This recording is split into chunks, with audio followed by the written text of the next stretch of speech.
After having a lead for the majority of the game, former Athletic Chris Carter hit a 3-run shot deep to left field, and the A's saw the lead and their share of first place in the standings disappear as they dropped Game 2 of the series. Tonight, Drew Pomeranz returns to the big leagues and makes the start in the finale versus the Astros. The lefty was rolling before his broken hand caused a setback, sidelining him for a couple of months. Final game of the series, A's Astros, next.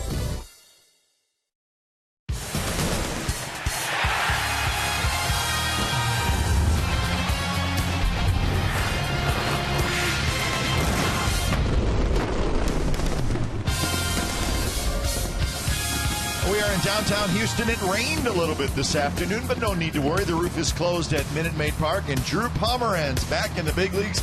He's going to make the start tonight, and it is the rubber game of this series. A's need a win, get some momentum heading to Anaheim. Final game of the series, it's the Oakland A's and the Houston Astros from Houston, and it's coming up right here on Comcast Sportsnet, California.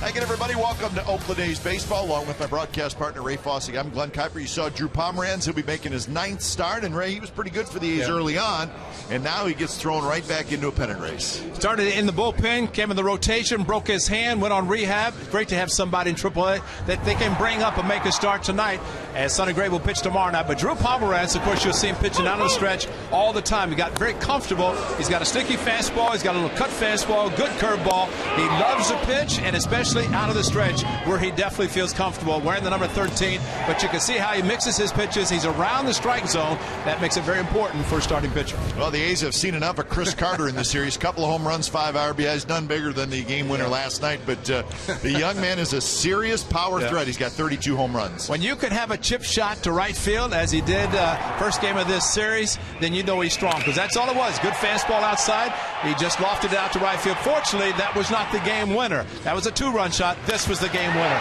8th inning last night, 2 runners on base. As he said, he normally does not watch a ball. When he hits it, he should have watched that one, because it went way up on the tracks. Might have knocked that Minute Maid train off the tracks if it hit so hard. But it was a crushed ball. But unfortunately, the A's came up losers last night. But he is a strong young man. All right, so the Astros will send right-hander Brad Peacock to the mound. The A's have seen a lot of him, and the A's have had quite a bit of success against the right-hander. We'll see if that happens tonight. Up next, we'll head back inside the A's pregame live studios, and then after that, back here to Minute Maid Park for the ball game.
is brought to you by Jack in the Box. Right now at Jack in the Box, try Jack's Spicy Chicken Club Combo for just $4.99 plus tax. And by Toyota, #1 in MPG, durability and resale value. Toyota, let's go places.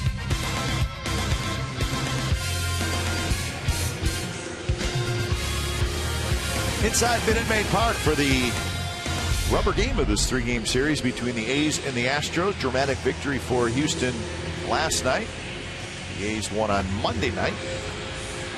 Let's check the game time weather for tonight. It's all brought to you by the Santa Cruz Beach Boardwalk. Get to the beach. The admission-free boardwalk is open daily. As we mentioned, a little rain this afternoon, but that went away. Cloudy skies outside, 84 degrees outside, but the roof is closed. So nice and comfortable inside Minute Maid Park. So the A's set to face the right-hander Brad Peacock.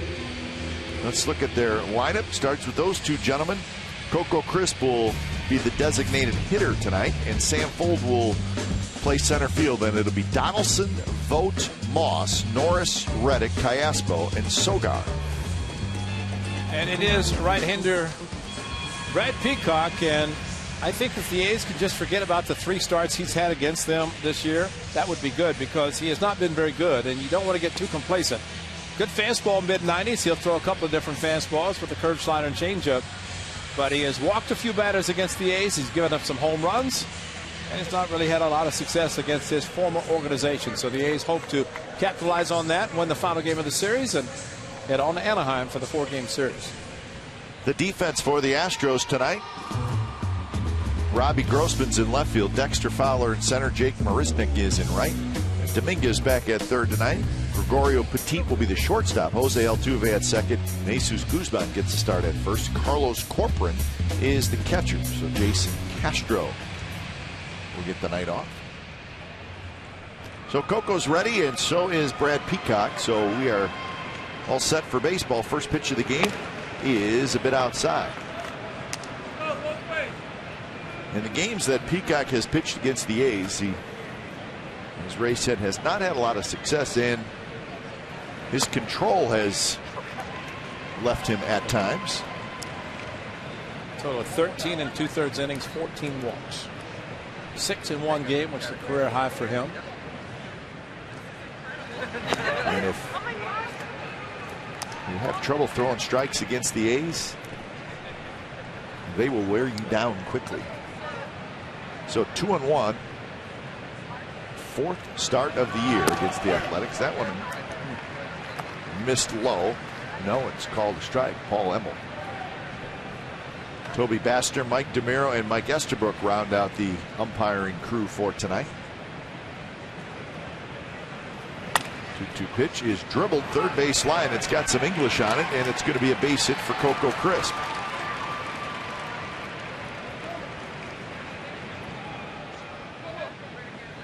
Talking about a cue shot, and that's what it was. Opened up into the bat, didn't know where it was, realized it's in fair play, and go for it. Dominguez with a couple of strikes said, I guess we're assuming Emmel did call the one pitch. The 2-1 was called a strike. I didn't see him put the right hand up. So it's real quick. Yes, real quick. So it's 2-2, and so that's why Dominguez was back, figured with 2 strikes, but I must admit I did not see him raise his right arm, so it must have been quick. So here's Sam Fuld. Fuld hitting in the second spot, playing center field. First pitch in for a strike.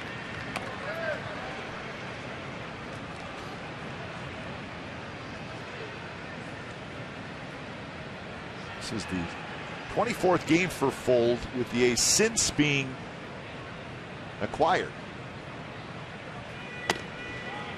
He's hitting .231 in those 23 games, 15 hits and 65 at bats. Maybe not a fair assessment, though, of his performance with the A's. He's had some big hits. Yeah. He's played the outfield very well, and gets a chance tonight in center field with Coco the DH. And boy, he hit against the Angels to right center, a triple to drive in a run. Huge hit over the weekend when the Angels were in town. But it looks like he's going to get a chance to play, especially against lefties, as he has been kind of the designated lone lefty to be in the lineup. Skies this one on the infield left side of the diamond. And Dominguez, the third baseman, grabs it for the first out.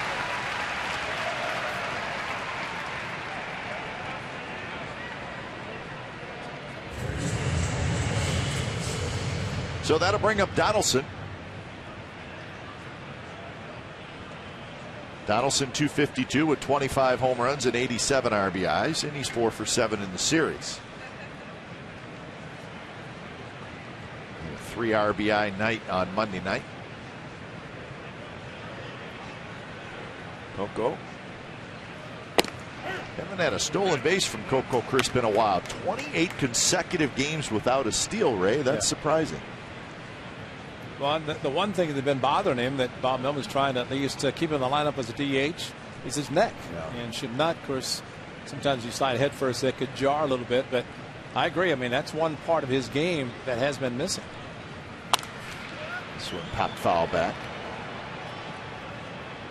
On the season, Coco has 16 steals in 20 attempts, so he's done a good job success rate wise. Remember last year when he hit the 22 home runs, and it would have been a 20-20, but it was just the 20 stolen bases. But he's hit 8 home runs. But there must be something physically for him not to be running a little bit more often, because he is definitely a threat.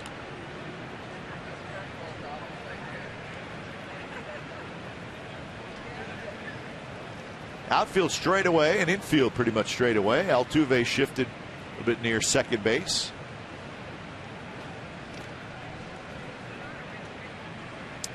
We've talked about the numbers of Josh Donaldson against the Astros. They might be looking at Donaldson like the A's are looking at Chris Carter. Yep, no question.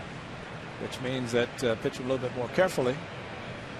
Donaldson usually covers the plate quite well, regardless of the pitches thrown to him. Goffard Corcoran's moving outside. And Peacock went out there and just missed. 1-2 the count. And he has a two-seam fastball, and that might have been setting up so far outside. And of course, the grip, you can see the four-seam. That's more of just a straight fastball trying to nail the corner, which he did come close. Had some slight movement on it anyway.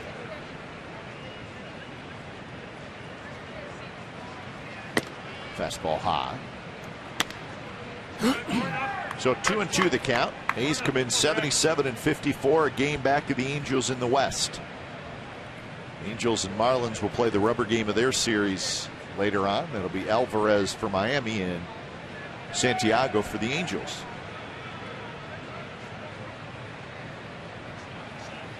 Donaldson fouls it. Straight back, and Donaldson saying to Corcoran, I hope you're okay, because again, the chest protector, watch where this ball hits him. Right over his glove, right over his catcher's mitt, right below his chin, but in the chest protector. And Donaldson very conscious of that as a former catcher himself, realizing that ball is a direct hit. Watch right below the chin. Bang, right there, close to the right shoulder. Of course, he does have padding there, but that is a blow. Chest protector is good for blocking balls, not direct hits about 100 miles an hour off the bat. And Coco got a huge jump, and it's popped up. Foul territory. Guzman is going to watch it head into the seats, and they were screaming at Peacock to step off, and that's all he had to do was step off, and Coco's going to be out. Watch this jump. This may be the greatest jump ever. Well, fortunately for Peacock, there were 2 strikes on Donaldson. They threw him a pitch that he had to swing at. I guess it's easy to say, just step off and throw, but you know what happens, and talked about it. The sign comes from the catcher. He was geared to throw to the plate no matter what.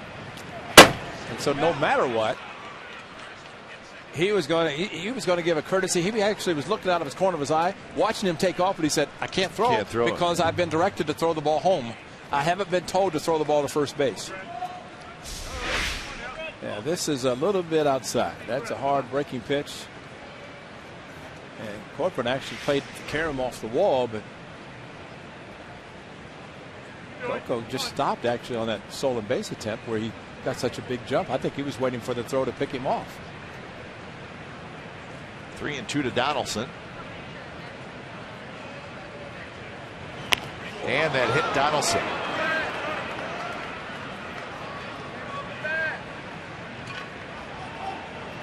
So there's a little confusion on whether it hit the bat or the hand or the arm or whatever, but it is a hit by pitch. It looked like Corcoran was trying to sell that it was a ball that hit the bat, maybe in play, but as a backup curveball, hit him in the left elbow. Has the padding on the elbow. Check the left elbow, and there it's coming in as it pulled it in. Bat wasn't even close, but Corcoran, with the ball hit so hard.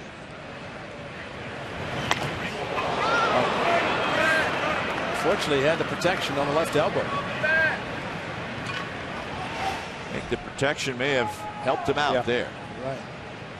So 2 on, 1 out for Stephen Vogt. And Vogt goes after the first pitch and lifts one very high in the air to shallow left center, where Grossman camps underneath it. So that is the second out. Standings in the West and the wild card. The Mariners lost earlier today. The Rangers beat Seattle 12-4. So that shows up on the standings. Now the Mariners and the Tigers are tied for that second wild card spot. The A's have the first wild card spot. The Yankees 3 back of Detroit and Seattle. A's are more concerned about that top grouping, and that's the division, obviously, where they're just 1 game back of the Angels. So that's again updated with the Mariners loss this afternoon at home. Here's pitch to Moss, down and in. So the Rangers go to Seattle and take 2 out of 3. Well, the Mariners changed the rotation so Felix could pitch against the Nationals on Friday. I think the Nationals come into play. They went to Ramirez today, and Rangers, well, you know, it's very similar to the way A's went into Seattle before the All-Star break. They had the bullpen by committee start the Thursday game against Minnesota. The Twins beat them. They're holding Felix back for the Friday game against the A's. Yeah, the Mariners will be off tomorrow and then host a very, very good Washington Nationals team in interleague play. And I think they're a little hotter than when the Nationals came into Oakland. Boy, that was a completely different team, wasn't it? I mean, people talking about the Nationals maybe being the best team in the National League at this point. I mean, they're offense, good starters, good bullpen. I mean, they really are a pretty complete team.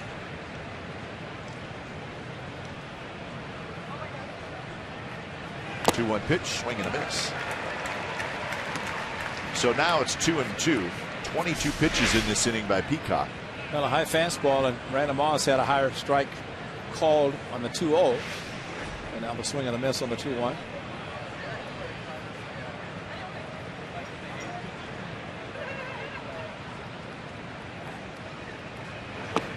Breaking ball, a good take by Moss. So now full count, and Crisp and Donaldson will be moving on the pitch.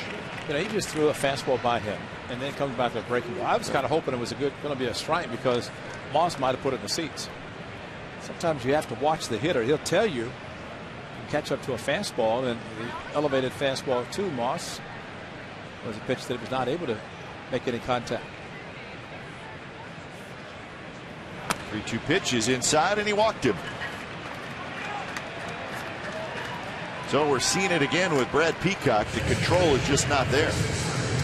And really, Stephen Vogt, who I'm sure is still thinking about last night. Bo Porter knows his young starters had difficulties against his former team. But Stephen Vogt swung at the ball. The pitch was out of the strike zone. And if little patience and what you have to have with a pitcher who has tendency to be a little bit wild. So last 6 starts. 8.87 ERA.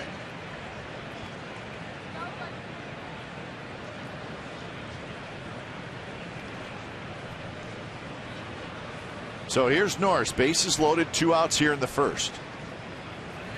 First pitch is outside. Now Peacock's last start, he threw 5 innings and he got the win, or he got a no decision. The team got the win against Cleveland, but he left after 5 innings. He had some discomfort in his right forearm. But he said he felt okay, and so he's making the start tonight. So that's something to keep in the back of your mind. And now it's 2-0. Well, Derek Norris, as a catcher, knows that here's a pitcher missed with a fastball. He just missed with a breaking ball.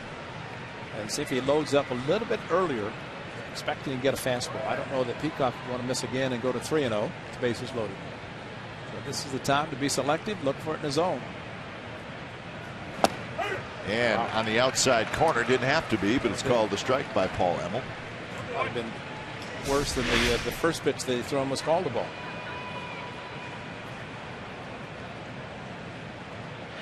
So 2-1. Crisp at third, Donaldson at second, Moss at first.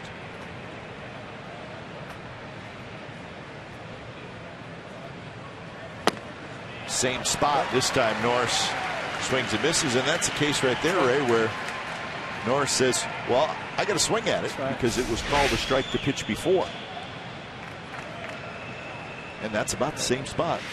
Actually, the first pitch and the last two. And Peacock, I would think, would go right back to the fastball. Throws a slider, misses, then he has to throw a fastball 3-2. And he misses badly, and it is full.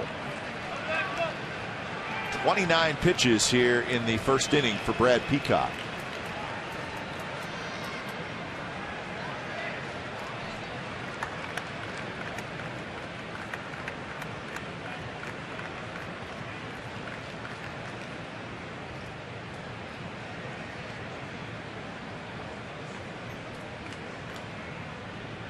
Runners run, here it is, and a swing and a miss, foul tip held on by Carlos Corcoran. So the A's threaten but do not score as they leave the bases loaded.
And this is the lineup for the Stros. Robbie Grossman in left, Jose Altuve at second, Chris Carter the DH, then Fowler in center, Guzman at first, Dominguez at third, Marisnick in right, Corcoran the catcher, and Gregorio Petit, the former A, shortstop. And welcome back to Drew Pomeranz, familiar number 13, familiar out of the stretch all the time for Pomeranz. He's 5-4 in the season, making his 9th start. Last one was against the Texas Rangers about midway through the month of June. Had a terrible start, banged his right hand, and ended up having a slight cast on it because he got a little bit angry. But good pitches, as we showed in our open. Very capable of being a part of this rotation. And I think it's just an interesting thing that when he broke his hand, went on the disabled list rehab, kept him at AAA, but ready to go here at this level. Defensively for the A's, Moss, Fold, Reddick, left, center, and right. Donaldson, Sogard, Cayaspo, Vogt, third to first, and Norris is the catcher. Tell you what, after a disappointing top half of the inning, all those pitches and still coming up with a 0. Yep. That's a little bit added pressure on Drew Pomeranz to get through the first inning. It's almost like a shutdown with no runs on the board. First pitch to Grossman, the switch hitter is a bit high. Pomeranz made a start against the Astros as a member of the Rockies. Out of the bullpen against the Astros this year, but down the rotation, second actual start against them. changed a little bit with his delivery. That's a little bit different. He is a lot smoother now. He kind of rears back a little bit more and over the top since we last saw him.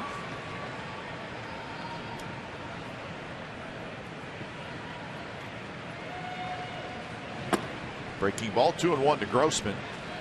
Grossman is 1 for 8 in the series.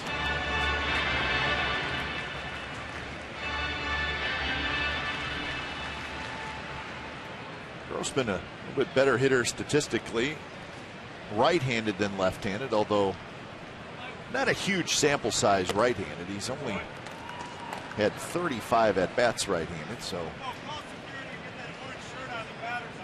probably need a little bit more. A little break in the action. Paul Emmel, the home plate umpire, is talking to the Astros dugout. Paul Emmel's the guy who threw out 2 players over the weekend. The problem is the 2 guys that were thrown out, neither of them were in the lineup. And he was and he wasn't even the home plate umpire. He threw out Jake Peavy and Tim Hudson from the Giants from the dugout. They must have been being naughty, huh? Time now for the Nissan keys of the game. Welcome back to Drew Pomerantz, and I don't want to say it again. Yes, the Astros living off for the long ball. You notice it? I would say they're living off the long ball. All of their runs, 6 runs in this series, have come with the home run. Carter, a 2-run homer on Monday night, and then last night, of course, Carter's 3-run homer, and Fowler hit a solo shot for their 4 runs. So it's home runs or nothing in this series for the Astros, and it's really been that way quite a bit this year for the Astros. They're 10th in the league in runs scored, 2nd in the league in home runs hit. Only the Baltimore Orioles have hit more.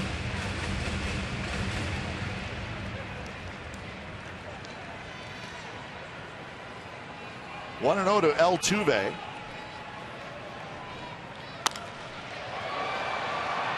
Fold is over, and Sam Fold has it.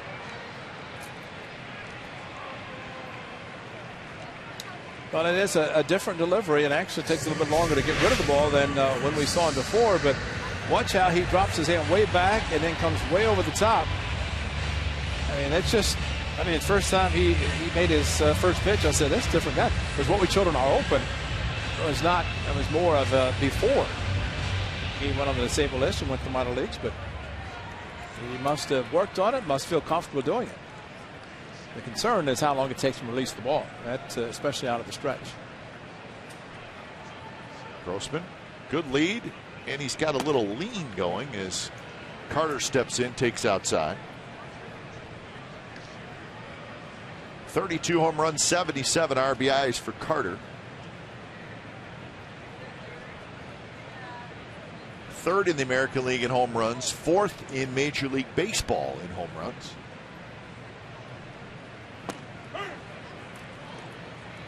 Nelson Cruz has 34, Jose Abreu has 33, Giancarlo Stanton has 33, and then Carter with 32.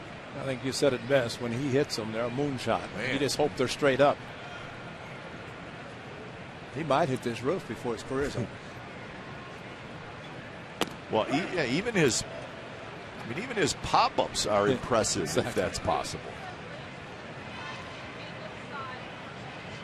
But I think too he's benefited a lot, Ray, from just he's playing every day. Every day. And probably DHing because he's not really well known as a great fielder, although he's capable of and left field or first base. But I think Bo Porter happy to see the production from him offensively. Just letting him swing the bat every day. So play every day, you'll learn how to correct your mistakes a little bit.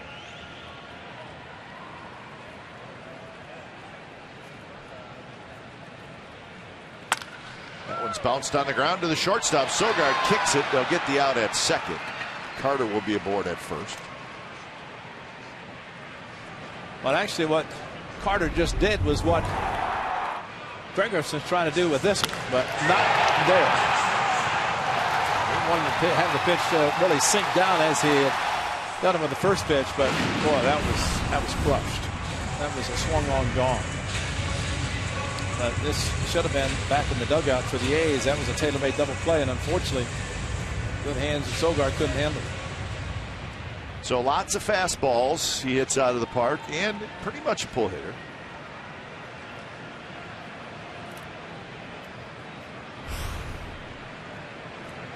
So nothing on that chart really surprises either of us.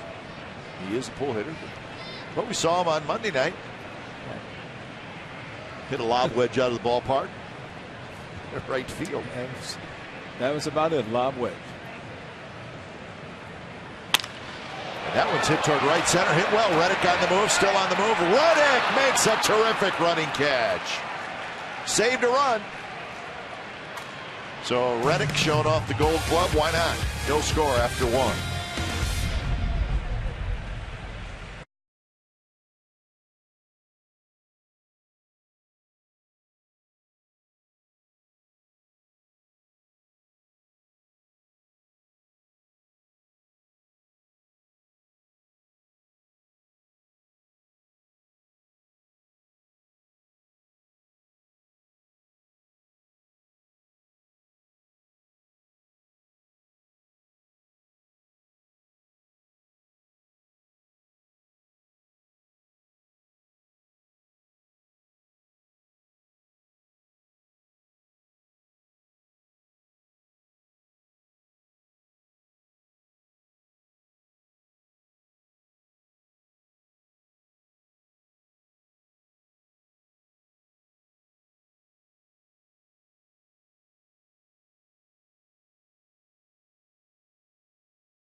Versus the Philadelphia Phillies. Oktoberfest style beers will be available throughout the ballpark, and 10,000 fans will receive an A's Oktoberfest stein courtesy of Cache Creek Casino Resort. In addition, fans may purchase a special ticket to attend a Brewmaster meet and greet that includes a commemorative Oktoberfest ceramic stein. For tickets, visit athletics.com/Oktoberfest. Oh, that music just reminds me of Wisconsin. Yeah. Every day's Oktoberfest in Wisconsin. Could be the middle of June. Yeah.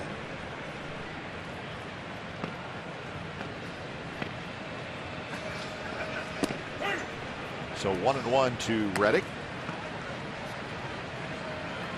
Reddick, Callaspo, and Sogard here in the top of the second inning. Reddick with a bullet right field base hit. There's Nick. Gets to it, and Reddick has a leadoff single. Well, Reddick, as was the case with Johnny Gomes last night, saved 2 runs last night. Reddick saved a run tonight, and then comes up with a big hit with a fastball down and in right in his wheelhouse. Similar ball he hit off Feldman into the seats on Monday night. Good to see Josh Reddick, of course, playing this outstanding defense, but boy, just as important, swinging the bat well now. And he's healthy, and that makes a huge difference. So that'll bring up Callaspo.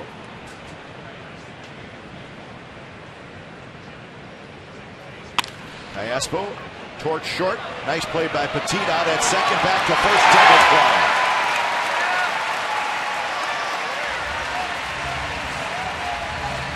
So a very nice 6-4-3 double play turned by Petit and Altuve. Reddick hesitated momentarily, thinking the ball might be caught by the pitcher, but he was going to be out easily thanks to this nice flip. Timed perfectly at second, and Altuve turning the double play. That's Royal Petit, another former Athletic. Very happy to be playing various positions for the Astros.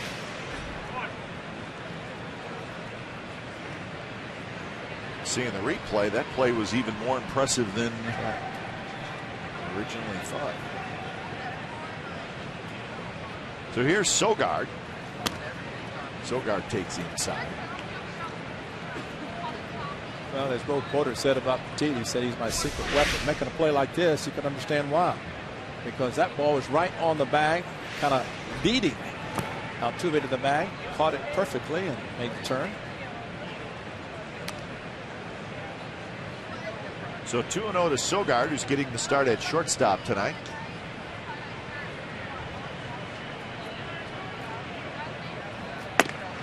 And now 3-0.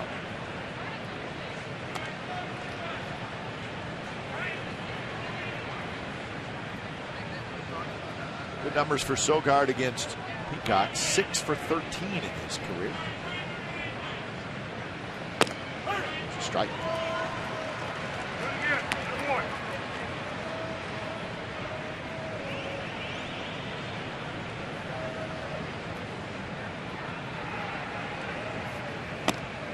And he missed outside on 3-1.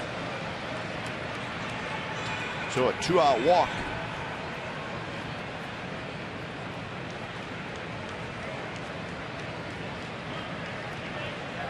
Peacock threw 30 pitches in that first inning when the A's left the bases loaded. He's given up a hit and a walk here in the second inning, but the double play helped him out. I think from the A's standpoint, they get to the point maybe they can just take the breaking pitch, sit on the fastball, load up a little bit earlier looking for the heater, and try to make some solid contact, because that seems to be the best pitch for him to throw control-wise. Drew Pomeranz, of course, called up, obviously, starting night. And Nate Fryman was optioned to single A. And talking about Wisconsin, that's where he's headed. Beloit, Wisconsin. Coco's going to be retired, and so are the A's in the second inning. They strand a runner. Bottom of the second coming up. It'll be Guzman, Dominguez, and Marisnik. No score.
Fits last night from the Athletics. Nate Fryman, nice play there, taking a hit away from Altuve, and then Fryman grabs a line drive. So he made a couple of nice plays, and this was terrific. Johnny Gomes saved 2 runs right here. So Gomes was good both offensively and defensively last night. So that's our true story, brought to you by McDonald's. As we're back in Houston, no score, bottom of the second inning. As Jesus Guzman leads things off against Drew Pomeranz. So we showed you the transaction with Nate Fryman going to single A Beloit, and people may be curious, why single A? Why not Sacramento? And Ray, there's a very good reason for it. And well, you're going to see a lot throughout baseball. We're already seeing it. Nate Fryman, one of those, and that is you send a player, whereas the minor league season's end officially on Monday, September 1st. September 1st is the day that rosters in the major leagues can be increased to 40. But if you send a player out 10 days, which he has to stay minimal 10 days, he has to go to a club. In this case, if he went to Sacramento, another club that's in postseason, he has to stay 10 days. So if your club's in postseason, then you don't want to send him there, because he's going to have to stay the full 10 days. Right. But Beloit is not going to be playing in postseason. So he'll go there, play Monday. Actually, he said, I'm excited. I get to go play this weekend. But after the game on Monday, he will rejoin the A's Monday night, ready for Tuesday. Gotcha. And like I said, we're seeing around baseball, because say a pitcher who pitches last night or today, then, you know, those things happen. Hey, we got a strikeout, Ray. Huh? 2 strikes? It was 2-2. Go Guzman out on this swing, I believe. And he did swing. Nobody said anything. But you know, it said 2-2. No. So I guess they snuck in a strike that wasn't there. But yeah. Man. So here's Dominguez. So good explanation by my partner. So people. Well, you know, the thing it's really should be, because if people say, well, how can he sent to Class A? You know, he's a major league player, but it's all paperwork and trying to get the player back as quickly as possible. The 40-man roster effective Monday. So the team in Beloit will not make the postseason. So Monday will be their last game.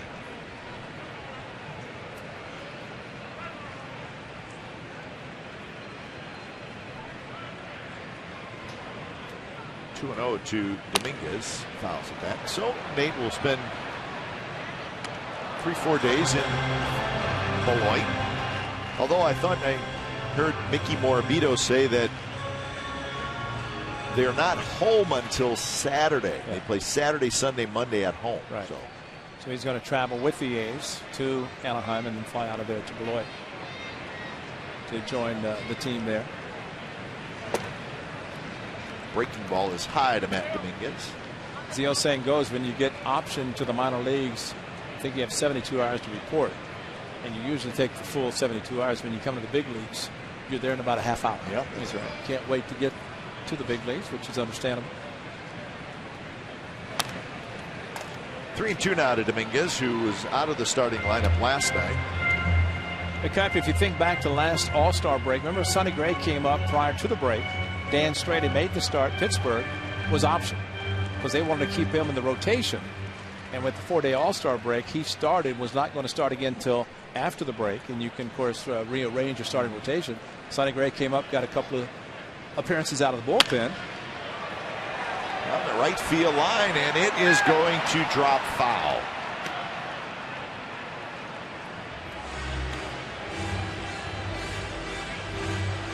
Well, Dominguez thought the ball was going to be fouled, hardly ran out of the box, then started to run as the ball was not slicing as much as he thought.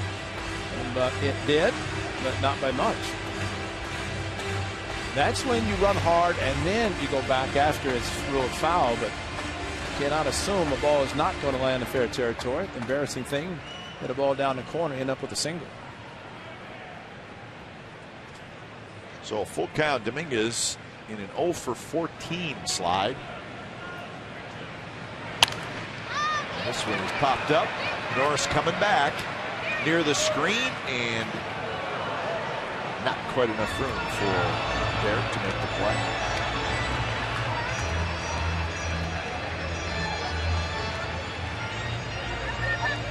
See the clouds outside. It's all glass enclosed out there in left field. Some serious thunder and rain today, this afternoon, actually. Didn't cool it off either. No. And a breaking ball. Dominguez swings and misses. 2 outs here in the bottom of the second. Well, the big delivery by Pomerantz. You're thinking fastball, and they pulled the string. He's got good bite on his curveball. See kind of a knuckle curveball, the way he throws it. Great shot, looking at the ball in his glove, seeing the knuckle instead of traditional grab the seams and throw the curveball. Uses a knuckle curve. Gets a sharp bite on it.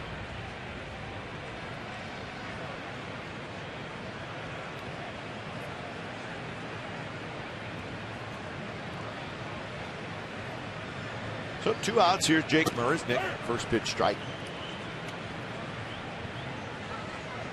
277, a home run for Marisnick. He's 0 for 6 in the series with 4 strikeouts.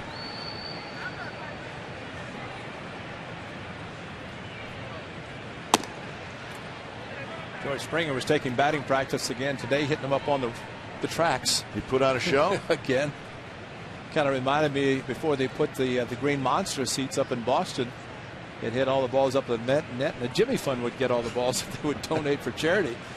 But now, of course, the green monster fans get them, and I don't know what happens to all the baseballs up on the train track. Maybe that conductor who we see occasionally up driving the train in left field will collect all the baseballs.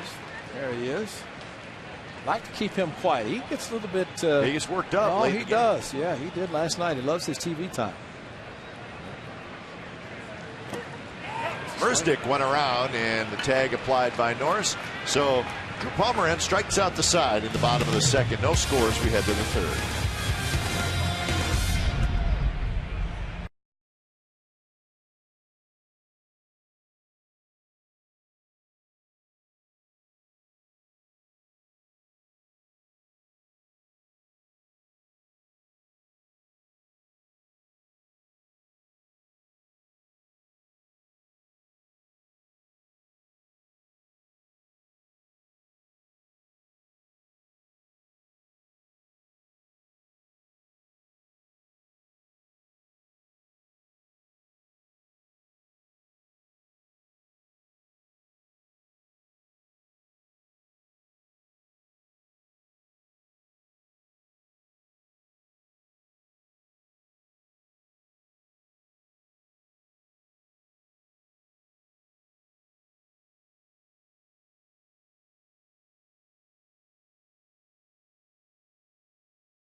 NCAA fan photo. Put your name down in your hometown down for a chance to be shown in one of our game broadcasts. It's all brought to you by AT&T. Ben Wilson from Galt, California sends in this photo. Caption says, can't even talk yet, already a diehard A's fan. Thank you, Ben, for awesome picture of that youngster. No score. It's the third inning, and the A's have had plenty of base runners against Brad Peacock, but nothing to show for it just yet. Another A's, young A's fan, trying to get comfortable. Which at that age is impossible. Thank you. I was going to say that. I don't think that is a possibility. 1-1 to Sam Full. The A's had a single, a hit batter, and a walk in the first inning, and a single and a walk in the second inning. No, there's no sitting down there. 1-2 to Full, who's swinging a ball. I bet that young fan is saying, Daddy, Mommy, we hope the A's get a win tonight. Yeah, he may not get a CG, though. May not last. Yeah. You can always listen to Robert and Sparky if they go home early. Yep.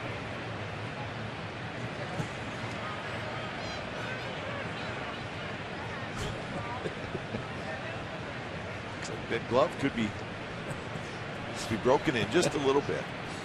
So he's going to hammer it on the steps. Throw it. Strike 3 called. So that's the second strikeout for Brad Peacock. And Paul Evans with a quick ringing up on this pitch off speed, and got the call. Peacock did. And what you're always concerned about, whether it be a Cy Young Award winner or a youngster like Brad Peacock, is you let them off the ropes a couple times early and then they find a little groove.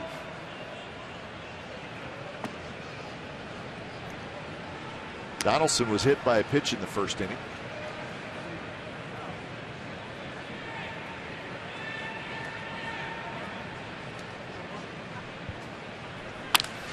There's a shot foul.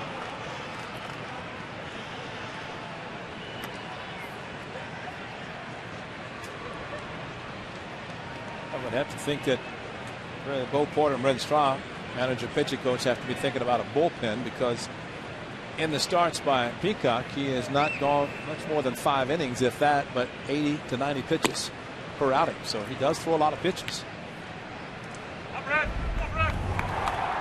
April 20th is Josh Donaldson, number 4, and at the Coliseum, gone almost in the O.co circle for a lot of money. This one hit high in the air to center. Fowler drifts over into right center, and he grabs it for the second out.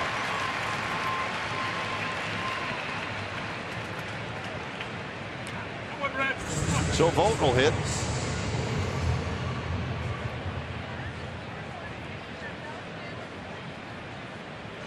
Vogt hit a fly ball to left field in the first inning.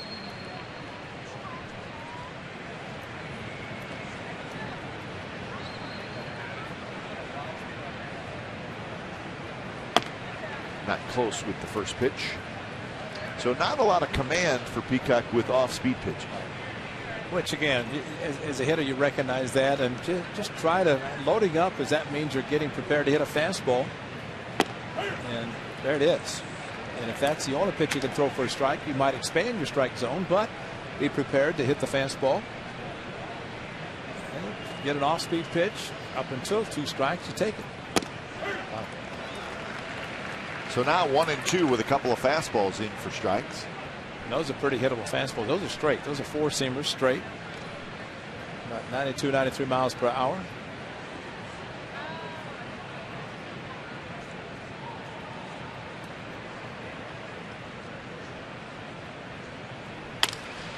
Again, a fastball, and Vogt reaches for it, pokes it foul. Looks like he asked home plate umpire Paul Emmel if that was a strike or not, which you see hitters do quite often. So the breakdown, 56% fastballs. So over the course of this season.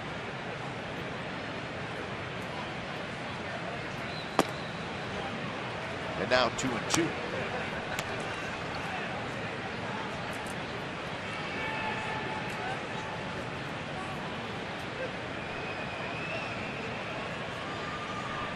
Big gap in right center for Vogt.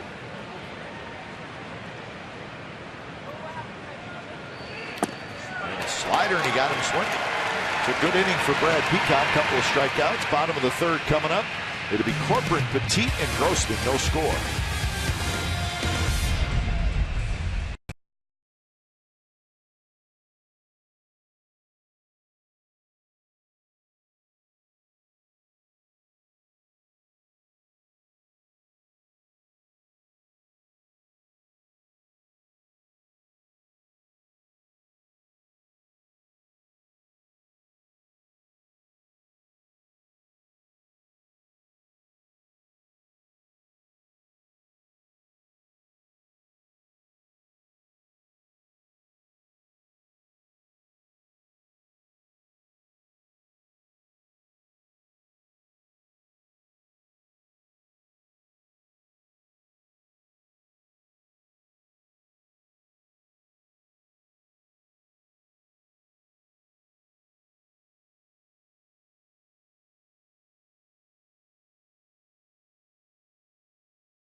very good outing. It's these Astros. He went 7 innings. Gave up just 3 hits, a run, 6 strikeouts, and he ended up with 93 pitches. So he was good last night, and that was great to see. He was in line for a win. Well, he did something that we have not seen a lot, at least recently, and that's got the fastball down, curveball down. Everything was down. Even talking to Dave Tremblay, he recognized that, of course, remembered what had happened back on July the 29th when he gave up all the runs, that he was more upright then. Last night, bent over, got the pitches down, was a lot more effective. Corcoran swings at the first pitch, pops it foul. Corcoran, Petit, and Grossman. Astros still looking for their first hit. A's with a couple of hits.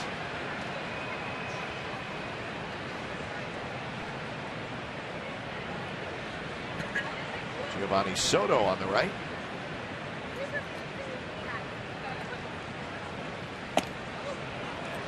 Good fastball there by Pomeranz. Well placed. A little up, a little in. And it's 0-2 to Carlos Corcoran, who's a switch hitter. You can see where his curveball would be tough to hit. Pomeranz, because he does throw hard with the fastball. Same delivery. Looks like he's throwing the fastball and then drops the curve. A lot of times in the dirt. And another good fastball, and that's 4 consecutive strikeouts for Pomeranz. Well, last night, of course, Stephen Vogt still had a tough night sleeping because of this. Looks like it's going to be a sinker thrown from Sogard, especially the way he threw it. And as he explained to us, he basically said, I went down expecting the ball to sink. It did not. Stayed straight, hit him in the left thumb, and did not go in the pocket as he expected. Took it very hard on himself. Takes a lot of pride in his game, especially defensively. And you know, the way Sogard threw the ball, how did it not sink? I think that was the biggest thing. He told me the same story he told you, and it made perfect sense. Yeah. But he said I thought it was going to sink, and he said it started to sink, and then it did.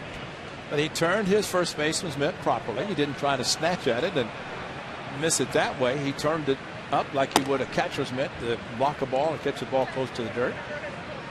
And you know, that's a big pocket of the first baseman's mitt.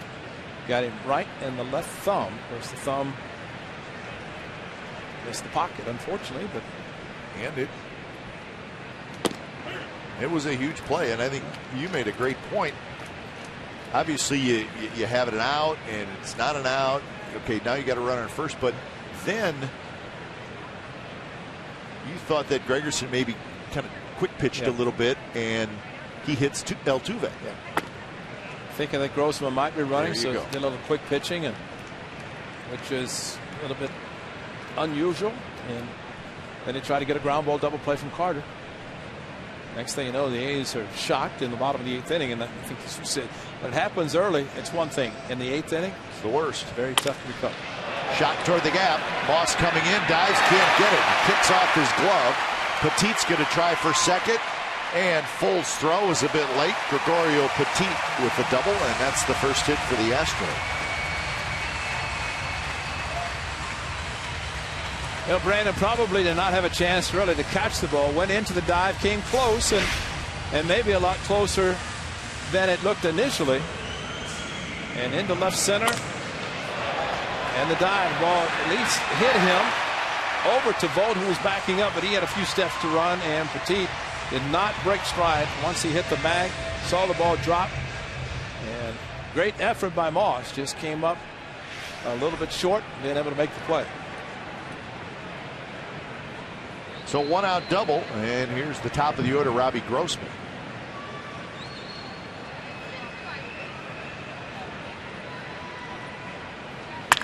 Grossman rips it foul. Well, Brandon Moss, see where this ball hits as he comes in, just right in front of his glove, and hit his glove, but Fold was backing up, but backing up the way he did, he had to run several steps to get to the ball that bounced hard away from Moss. Fortunately, Moss got a glove on.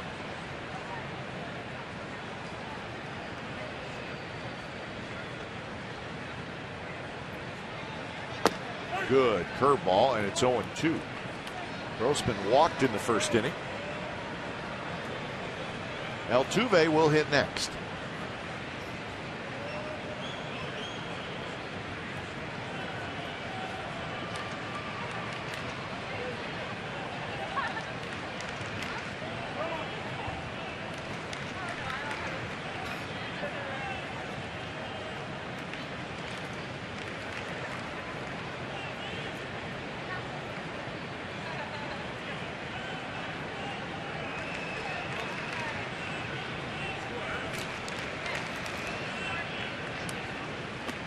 That good curveball from Pomeranz, but it's low.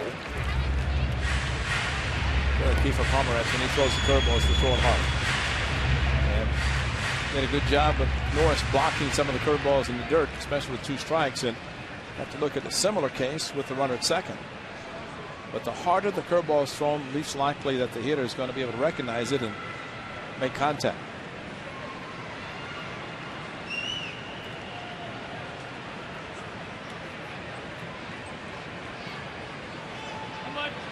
There's only 1 out, and Petit really has not been held at second. Nope.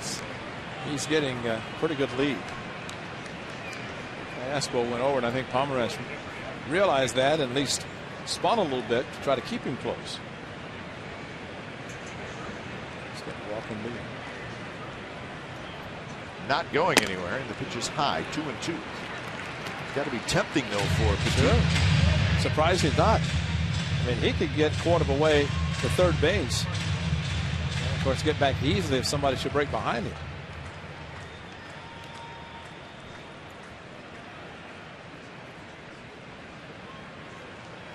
So 2-2.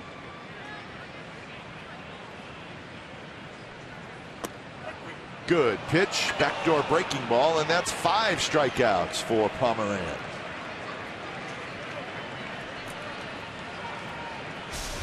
Ball backdoor. Watch Grossman. He starts, stops, and then can't believe it. Right there. And see that knuckle. And there's the break. That's a great breaking pitch thrown by Pomeranz. And if that was a reaction that he couldn't pull the trigger, didn't think it was a strike. I'd say with Paul Emo, should swing the bat. Yep. Yeah. Paul's in a strike calling mood tonight. Here's Altuve. And a curve for a strike.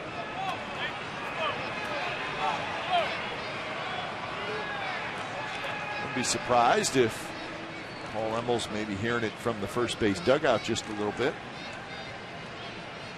Be careful. And just like Pomeranz has to be careful with Altuve because he is aggressive. You know, one thing he said, Kip, and he said about his aggressiveness. Altuve said, well, I know that pitchers are concerned because if they don't pitch to me, I'll walk and I'll steal. That's right. Yeah, he said, so I get some pretty good pitches to hit. And that's why he stays aggressive. Well, it's working. Yes, it is. Yes, it is. He's the highest batting average in all of baseball. Altuve now 180 hits. He has 541 at-bats this year. 30 walks and only 45 strikeouts. He's got 34 doubles, a couple of triples, 6 home runs. And big Chris Carter standing in the on-deck circle with first base open, and that's protection. Now 2-1. Really, because of the pesky Altuve, we see all his ranks first in several categories.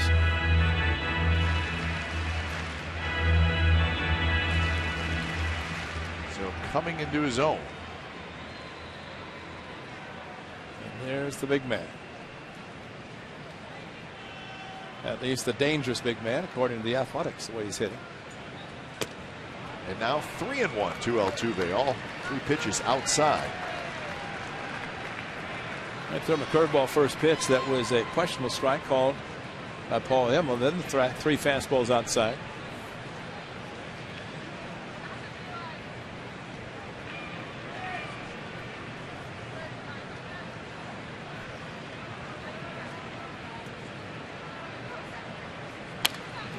2 had a big rip.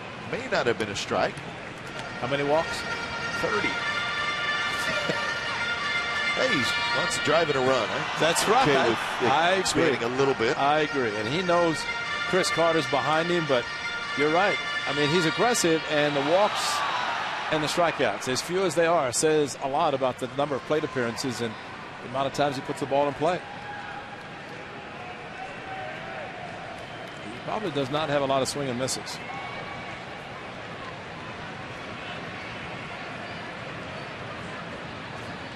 Payoff pitch from Pomeranz. Line drive into the glove of Caspo. Reaches up on the backhand. Side retired. So a double by Petit. He is stranded, and we're scoreless after 3.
Season rights. Just place a deposit on a 2015 A's ticket plan and secure your place in line for 2014 postseason tickets. For more information, call 510-638-GO-A's or go to athletics.com/deposit. You guys have come all the way from California to watch this game? Yeah. Those two gentlemen in the second row on the right, the red shirt on, Joe Washington, senior coordinating producer at Comcast, and next to him, Joe McCarthy, who is our stage manager for our home games back at the Coliseum. And you're saying, well, what the heck are they doing here? Well, they're here for the 49ers exhibition game tomorrow against the Texans. Both working on that crew, and they decided to come out and check out an A's game, which they don't like each other. They got sitting at the seat between them. Well, I think if it's not a sellout, it's kind of like going to the movies. If it's not a full house, you usually spread out a little bit. Yeah. A seat or two. That's good. Or just feel like, hey, I bought 4 seats, so I'm going to just use 2 and spread out.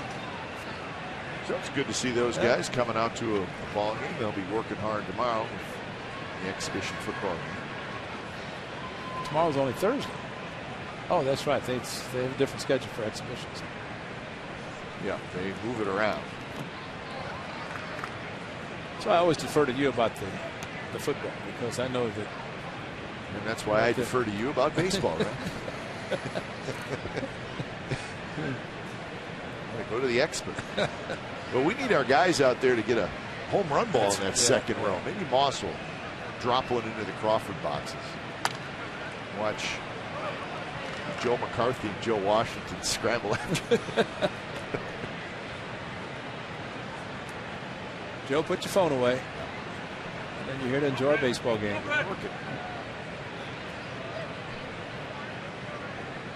Be a fun place to watch a game, though, right? Yeah. The Crawford boxes, very close. But it's almost like being over one of the dugouts. You better pay attention. It's true. You might get a shot, at least expect it.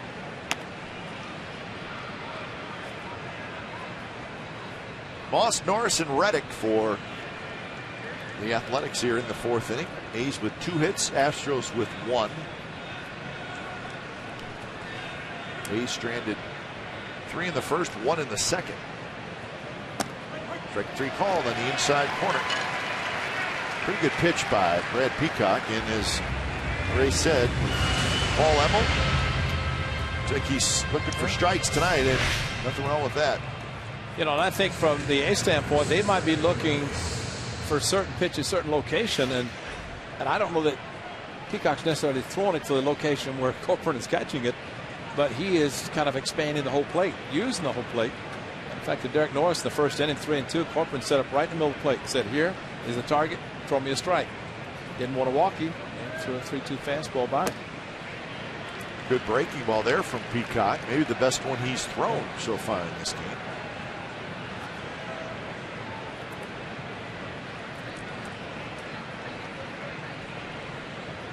Norris struck out swinging with the bases loaded in that 1st inning.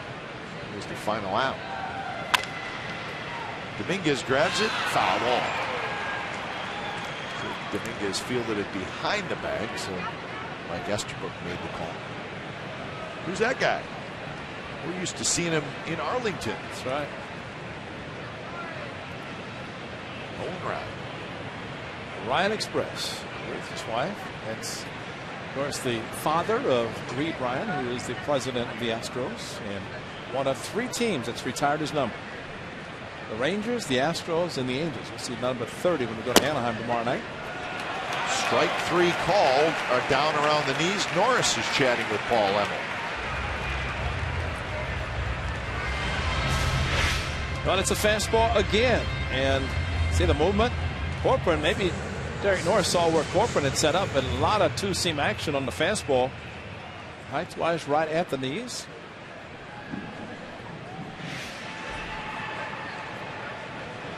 So 5 strikeouts now for Brad Peacock. In fact, he has struck out 4 out of the last 5 hitters he has faced. So this is what we're worried about with Peacock settling in. He's got pretty good stuff.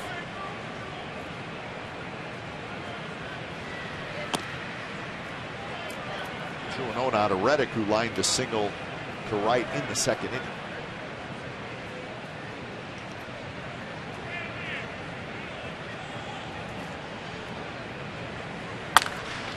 Lines another one, but foul.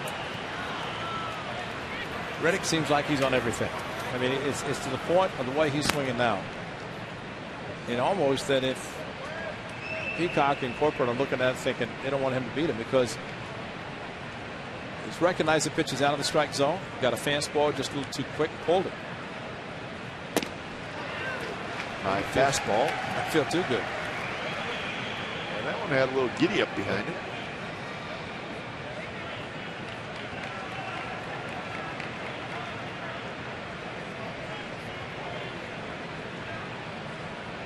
Setting up outside. Got him swinging. So how about that? Brad Peacock strikes out the side. He now has 6 strikeouts, and we're going to the bottom of the 4th. Carter, Fowler, and Guzman to hit.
Railroads.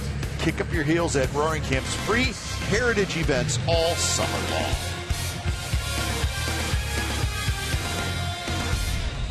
So no score, bottom of the fourth inning from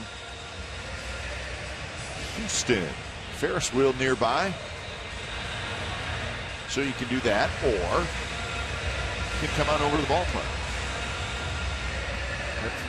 Crowds have been small in this series, and quite frankly, tonight is no different. In fact, it's 14,000 on Monday night, 17,000 last night. It's going to be about that tonight, it looks like. But you know, evidently larger than at Kauffman Stadium, according to one Ned Yost, who was not happy. Yeah, Ned was not happy. And his fan base was not out in large numbers last night when Alex Gordon hit the walk-off. It's supposed it was the smallest crowd in all of baseball last night. But sometimes you got to be careful, though. Well, of course, and you know, have to realize also it is school, and you're not going to get as much, as many kids coming out with school in session in a midweek game. But yeah, it's been a while since the Royals have been in postseason. Donaldson has it, and Carter is retired. I think one of the comments that someone made is that when you've supported a team for about 3 decades and they have not gone to postseason, and don't say too much about it. Yeah, and that, I'm trying to come down on Ned Yost. No, I think you have to be careful when you say that, because you can't tell people how to spend their money. Yeah, well, and plus you have a fan base they're going to support, and there is a certain fan base that's going to come out regardless. That's obviously there have been a bunch coming on since '85. That's exactly right. supported them, but it's frustrating because your club's playing well and you expect them to come out. But they've also waited around for a long time. And the Royals with a 1.5 lead over the Tigers coming into tonight in that AL Central. But what's happening in Detroit tonight, you may never ever see this again, Ray.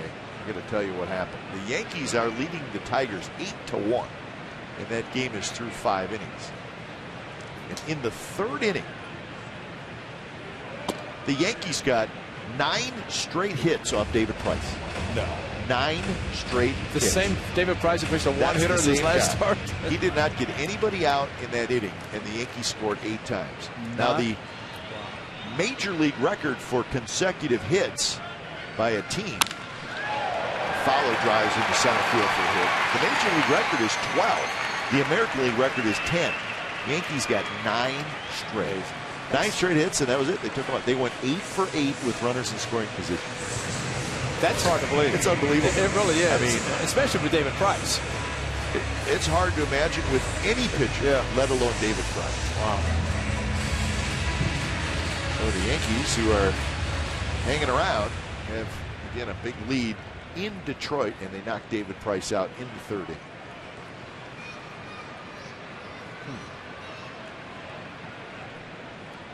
Well, Dexter Fowler just swung at a 3-0 fastball and singled sharply.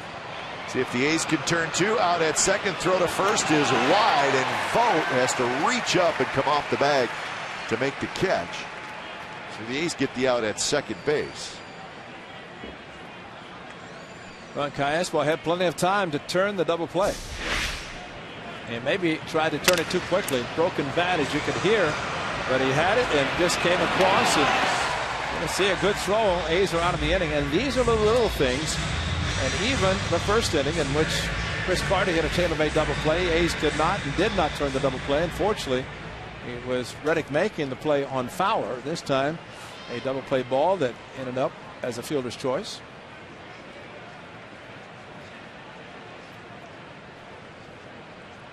Runner goes, and the throw to second base is not in time. It kicks off the runner, Guzman, but it does not go far enough away. So Jesus Guzman got a big jump, steals second base, and you see Matt Dominguez take it up the whole way. Absolutely. Well, to get that kind of a jump, and especially as a right-handed hitter, we always say when the right-handed hitter sees the kind of jump that Fowler gets, take it. And the problem is, it was called a ball, at least it's what goes up on the board. It looked like the pitch was right down the middle. I think he's trying to change it, he being Paul Emmel. Is it going to be 0-1? Yeah, I think it was a strike. Yeah, because it looked like it in that replay. And he put his hands up, 0-1 sign, and I think he was doing that to try to get the attention of the scoreboard. So that has not been corrected yet. But our score is right. 1-1 is the count. And he's just confirming it to Bob Melvin. And maybe scoreboard operator will see it now that he puts his hand straight up.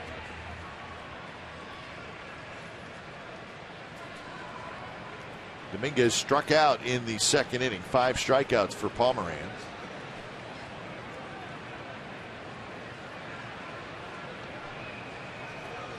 Guzman, the runner at second.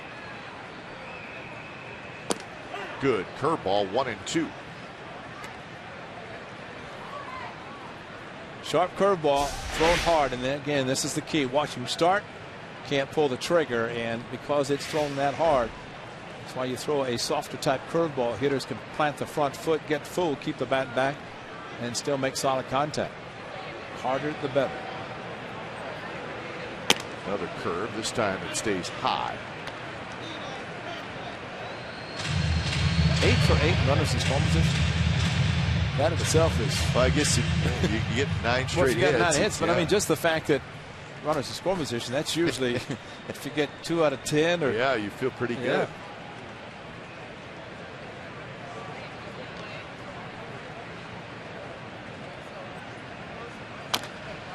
Another breaking ball, and Dominguez taps it foul. 62 pitches for Pomeranz. There's really no limit on how many pitches he's going to throw.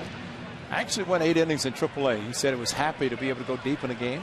When he started out as a reliever and had to gradually build up. For about the first 3 starts, he just went about 5 innings. First start was the second game of the doubleheader against the Mariners. Reach for, that was a fastball.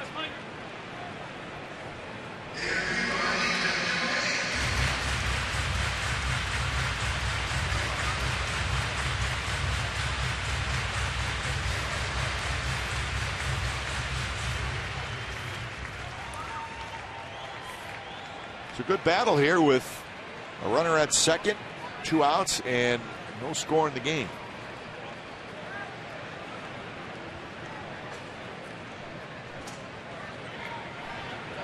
Swing and a miss, but he stayed with that sharp breaking ball, and he gets Dominguez swinging. So 6 strikeouts for Pomeranz through the first 4 innings. On to the 5th, no score.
Replica jersey presented by Cache Creek Casino Resort at the 1:05 p.m. Labor Day matinee against the Seattle Mariners, September the 1st. That's coming up next Monday. Very quickly, 15,000 fans will walk away with this authentic green replica A's jersey. For information and tickets, visit athletics.com/tickets today. Top of the 5th inning, Callaspo, Sogard, and Crisp against Brad Peacock, who has indeed settled down. He's retired 7 in a row. And he's retired. He has struck out 5 out of the last 6 A's hitters. Callaspo hit into a 6-4-3 double play in the 2nd inning. Coming after a leadoff hit by Reddick.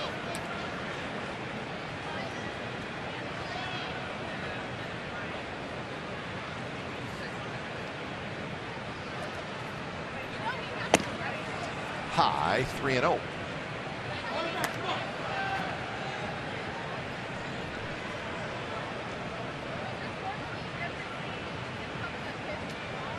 A's have a single by Crisp in the first, a single by Reddick in the second for their 2 hits.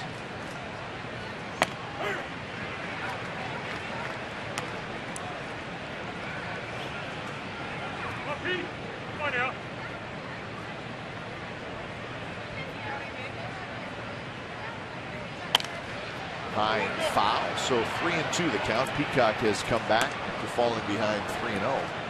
And again, a questionable location on a 3-1 fastball, but Callaspo went after it. And fastball velocity, especially up in his zone, Peacock is pretty good. And if it is a pitch that you decide to swing at, you're not going to do much with it. And he misses inside, and it's a leadoff walk for the A's here in the 5th.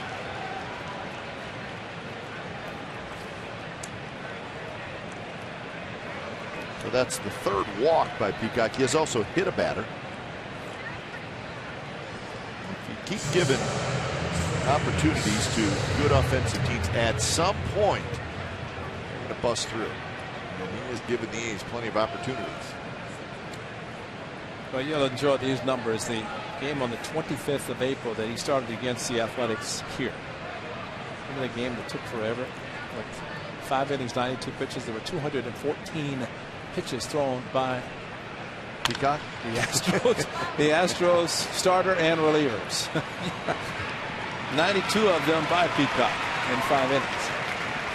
And that's a game nobody could throw strikes. So he's scored 7 runs in the 9th inning. Peacock 1 year in the A's organization. That was 2012. He pitched at AAA Sacramento. Part of the Gio Gonzalez trade. And then from the A's to the Astros is part of the Jed Lowry trade. Chris Carter, Brad Peacock, Max Stassi for Jed Lowry. So he did not get to the big leagues with the Athletics, but got close. 2 starts last year against the A's, and actually had a 9 strikeout game against the Athletics on the 5th of September. That was at the Coliseum.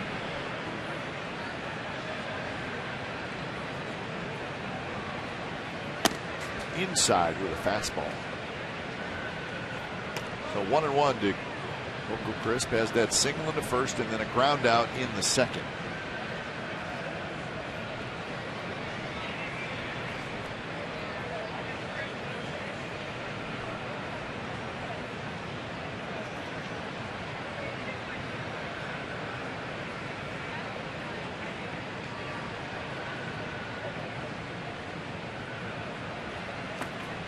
Ball 2-1. We told you the Tigers are losing big to the Yankees. The Royals and the Twins are scoreless. That game in the bottom of the 6th inning in Kansas City. These 2 teams battling for the AL Central. Let's see, and we've seen with the Astros here at their park how they kind of bunch towards center field. And one of the things that Bo Porter has talked about, he kind of compares this stadium a little bit to Yankee Stadium. We're down both lines. You figure if that ball is hit, you're not going to catch them anyway. Either going to be home runs or doubles. So they'd rather cut off the gaps, left center, right center, and the bunching is there. That's like what we saw last time when Nate Fryman hooked the ball down in the corner. Ended up getting a double and got Johnny Gomes scored with Fryman going to third. But when you bunch towards the middle, balls down, left field, right field corners are going to land. That was needed by Coco.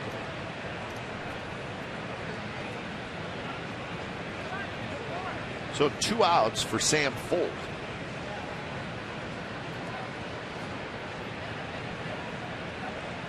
Sam Fuld is popped out and struck out. He takes high.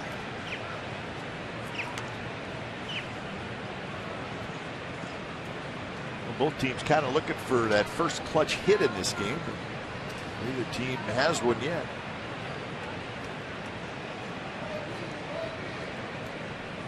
I mentioned Jed Lowry. He did some throwing yesterday, and that's the issue really with that index finger on his right hand. And he's supposed to take some batting practice tomorrow in Anaheim. So hopefully Jed Lowry will be back soon.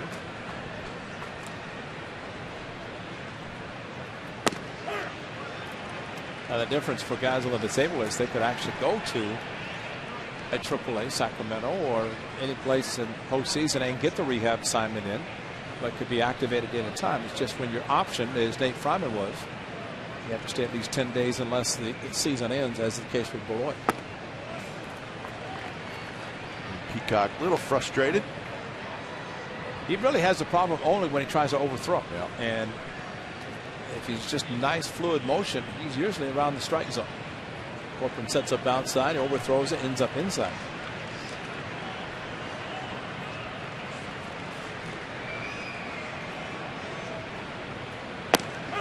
One pitch right in there for a strike. So 3-2. Callaspo, the runner at first, will be off in the pitch.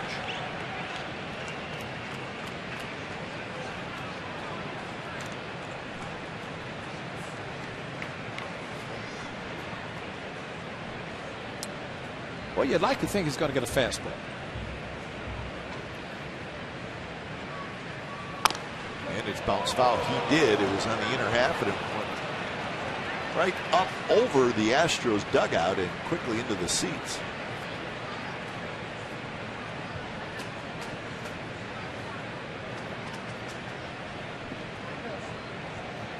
So 88 pitches for Brad Peacock.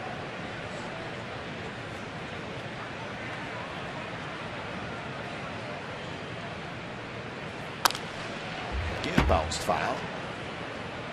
And again a fastball on the inner half. And I think it's not surprising to see Corcoran kind of set up the middle because of the movement and sometimes overthrowing by Peacock. You try to go to the corners, it's going to be counterproductive. You stay in the middle and just let the ball go wherever it's going to go, trying to keep it in the strike zone. It's like a fastball away. Absolutely. And that one's hit into right center field. Callaspo's on the move. He's digging for third. Fowler gets it in. They're going to wave him home. Going to be a play at the plate. The throw is there, and he is out.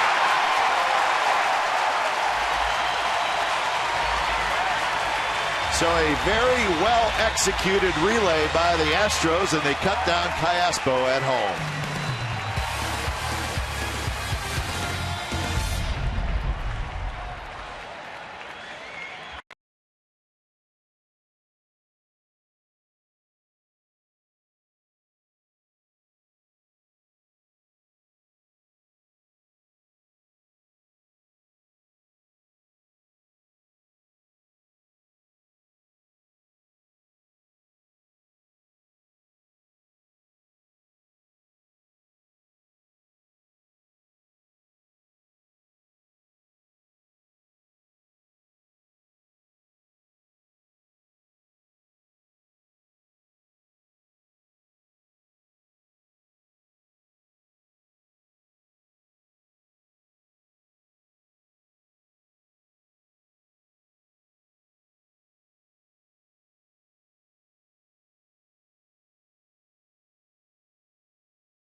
Astros some credit.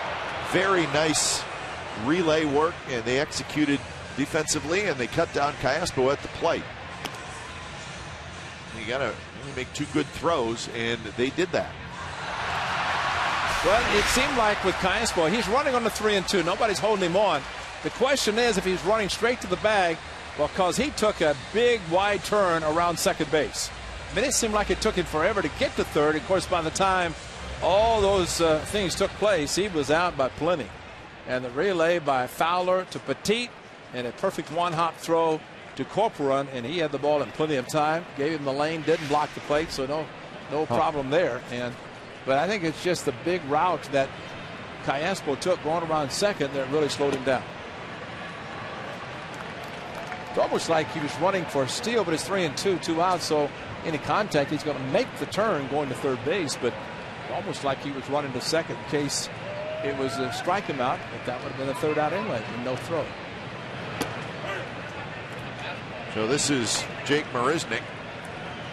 So Pomeranz another inning. Bases loaded first inning, gets nothing out of it. Runner thrown out at the plate in this inning. He's got to go back out with zeros on the board. Swing and a miss, 1-2. Marisnick, Corcoran, and Petit, the bottom 3 for the Astros.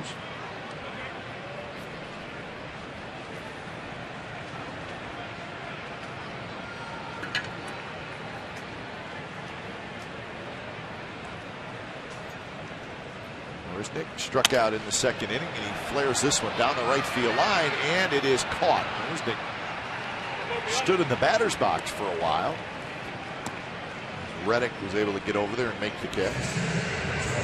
You know, in reality, I think there are times that hitters swing, and sometimes they do not know where the ball is because they're thinking hitting a ball one direction, and all of a sudden they know they've made contact, and they look up and they can't find it. And if he stood at the plate, he had the thought the ball was going foul, or maybe just didn't realize it was in play, easily caught by Reddick.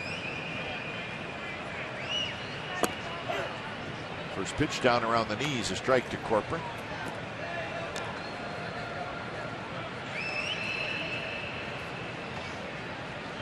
You know, one thing going back to the 3-2 pitch to Full, he did exactly what you should do in that count, and he loaded up, looked fastball, and got it, and hit it in the gap in right center. Donaldson charges, grabs it, and throws in time. Corcoran is out. So 2 outs here in the 5th inning, and Petit will hit.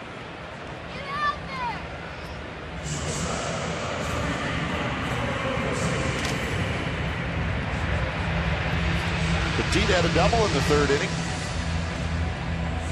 One of the 2 hits for the Astros.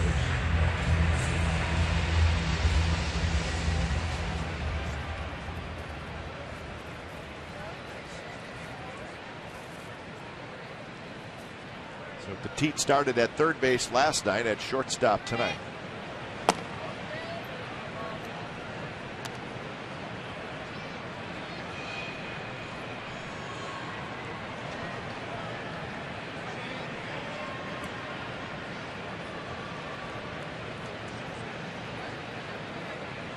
Petit was originally signed by the A's as a non-drafted free agent way back in 2001. 29 years old, but when he signed, he was just a youngster. Taken all the way, and it's in there first strike. Well, he said he's the true believer that make him tear the uniform off your back before you quit. He said he knows the word perseverance because he is played, believes, and has believed he can play at this level and getting a chance with the Astros. From Venezuela. He was 16 years old when the Athletics signed him. He lives in Caracas. You've been there. Absolutely. You hit a couple home runs in Caracas. Long way from Valencia, though. To the mountains. Oh. Yes, and those Libres, they didn't want to take the freeways. They'd say, I'll pay for the toll. They go up through the mountains. And, great. Wow. Yeah, that's what I said.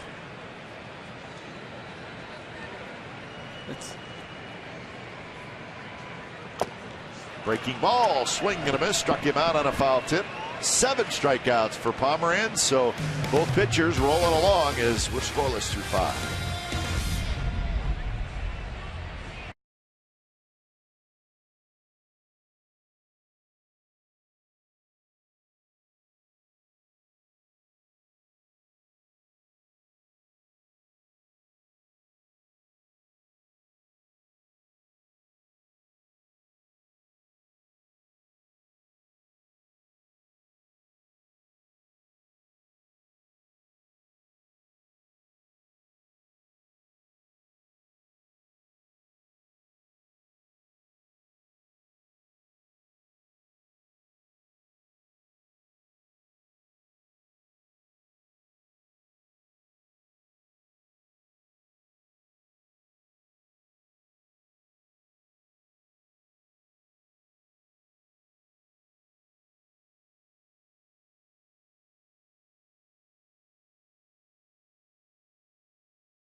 Of the 6th, this popular post-game event features A's players sharing their testimonials as well as performance by Donnie Moore and the Radical Reality Team. And remember, you must purchase a special ticket to participate in the festivities. For more information, go to athletics.com/faith. We will not invite Steve Sparks because Donnie's ripping frying pans in half. Is that his new thing, frying pans? Yeah, frying pans and breaking bricks. And so I think the phone book by Steve Sparks is kind of out of the question. Yeah, it's old news, too.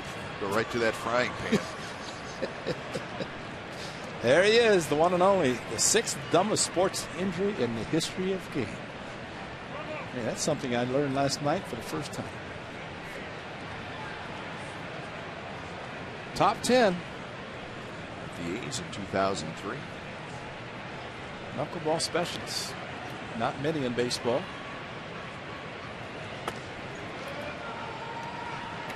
Donaldson hit by a pitch and a fly ball to center field. 0 for 1 tonight, 4 for 8 in the series. Lays off the slider.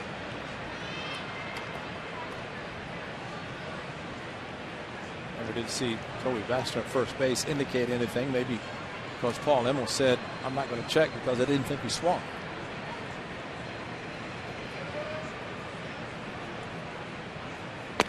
And that's up and in, and now it's 3-1.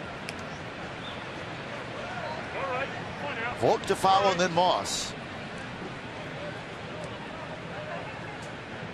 3 walks, 6 strikeouts for Peacock so far. And there's a leadoff walk.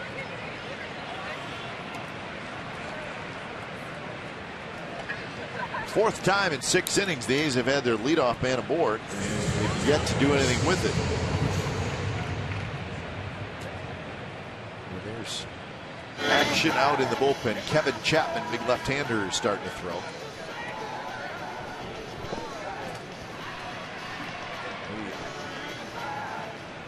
There was a good stretch, 3rd and 4th inning, where Peacock retired 7 in a row. Got the final out of the 2nd. But he's living on the edge.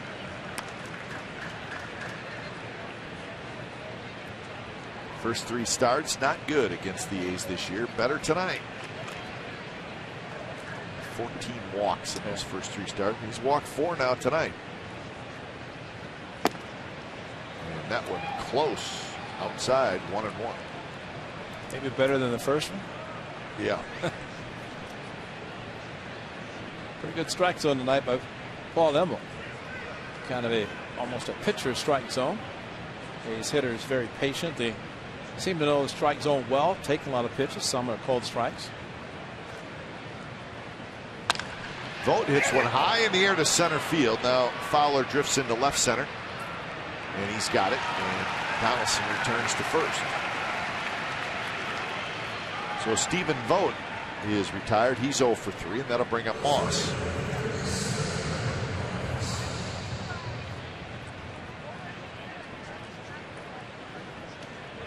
Moss has walked and struck out tonight.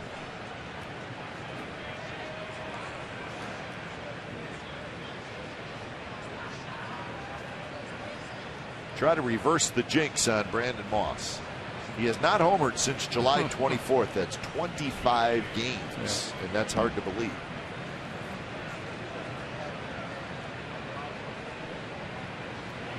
So we're hoping, if we talk about it, it'll change in a positive way.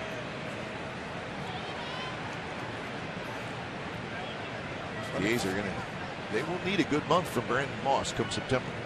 Of the slam against bats. And that was at the Coliseum. So it has been a while. This one high and foul. So again, this is July 24th, the last home run. And remember, this was hit, and he said if it were daytime, he would not have gone out. Just barely got over the out-of-town scoreboard. But he did, and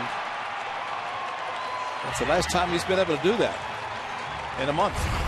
Today been the 27th, so it's been a little bit of a while for Brandon Moss, but he could do it in bunches.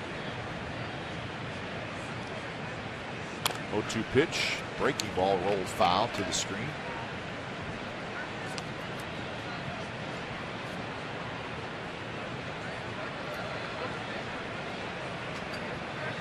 So the calendar turn into September will be a good thing for Brandon Moss. No home runs and 4 RBIs in August. Well, if he can sacrifice his season by doing that in August and come alive in September and hopefully October, then yeah, all things will be good. Because he was pretty good the first 4 months. 0-2 pitch, a shot, right field corner, that'll get down. It'll bounce off the wall.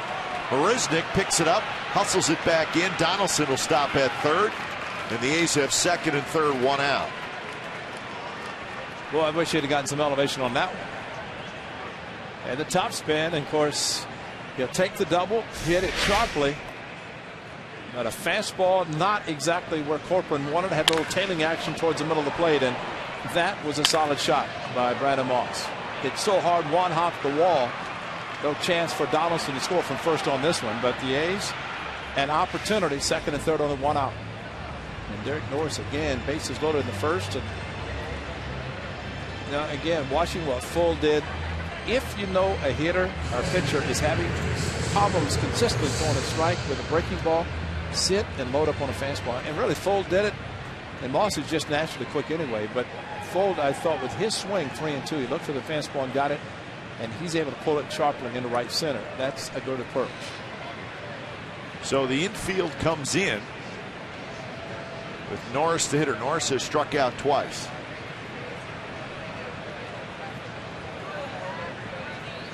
First pitch is low.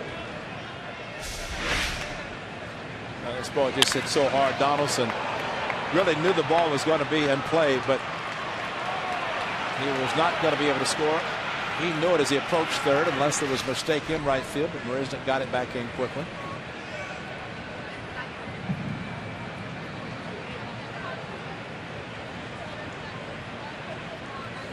The biggest at bat in the game so far. 2-0 with Reddick in the on deck circle. Remember last night we were talking when Nate Fryman hit the double down the left field line, ended up to third on the throw, stranded at third, and turned out, of course, the A's lost by 2, but that would have made it 3-0 to sort him. You have to get the runner in from third, less than 2 outs. That's the main objective for any hitter. Pressure being on the pitcher. Got a lefty Chapman ready out in the bullpen, and a lefty Reddick in the on-deck circle.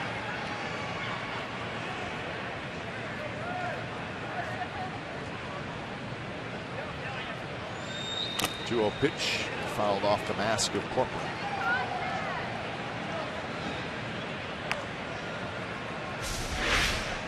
Well, he took one off his chest right below his mask. This one off the top of his glove and into his mask, using the hockey style mask. Dallas Keuchel brought up the name Charlie O'Brien. He's worked with him. Of course, Brian O'Brien had caught the Braves pitchers. Kind of learned from that. Charlie O'Brien was the one instrumental in the hockey style mask developed in Canada when he was playing for Toronto.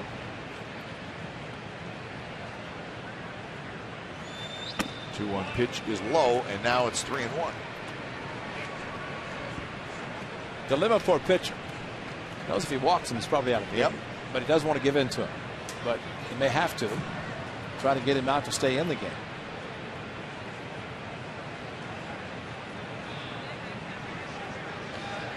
Throws him a breaking pitch, you'll know that he's going to not worry about pitching him carefully and possibly walk him if he throws a breaking ball out of the strike zone. And he did, and Norris chased it. How about that? Now it's 3-2.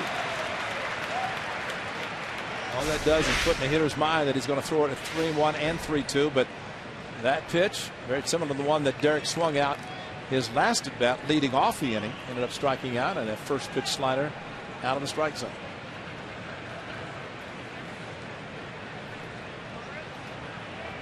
So 3-2, infield in, second and third. We're going to have a quick meeting at the mound. I can remember on Monday night when Derek Norris had a couple of runners on base and swung late, hit a ball past the first baseman, drove in two. Essentially, he can do the same thing now. It's even better because the infield's in. But after getting a 3-1 slider, and they're talking about the old theory being you throw it 3-1, you throw it 3-2. But he could actually look for a slider, and if he swings late on the fastball, he could drive it past the infielders on the right side because they're playing it even with the bat.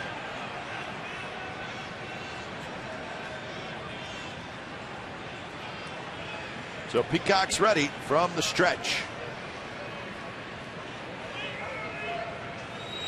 And he missed outside with a fastball, and the bases are loaded. So that's 5 walks for Peacock, and he is going to be done for the night. So they're going to go with the lefty Chapman. So it will be lefty on lefty if indeed Reddick stays in the game. We'll see if Bob Melvin makes a move. When it's time for change, think Speedy Oil Change and Tune-Up, your oil change, tune-up, and repair experts.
By State Farm.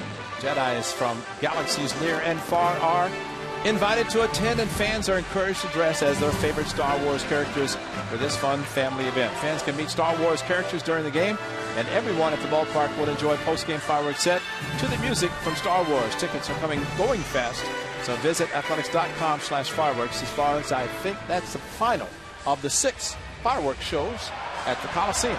Yep. Jedi will be there.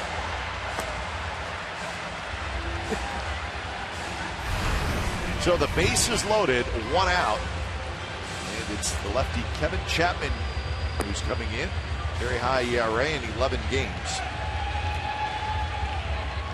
Chapman, big guy, 6'3", 230 pounds. Johnny Gomes is ready. Yep. So game on the line here in the 6th inning. As Bob Melvin goes to the bench.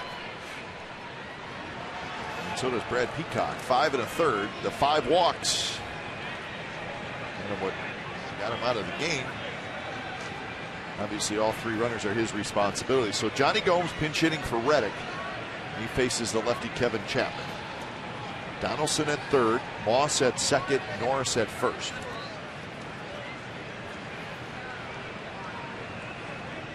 Holmes with a big night last night, couple of hits. And the first pitch, not close.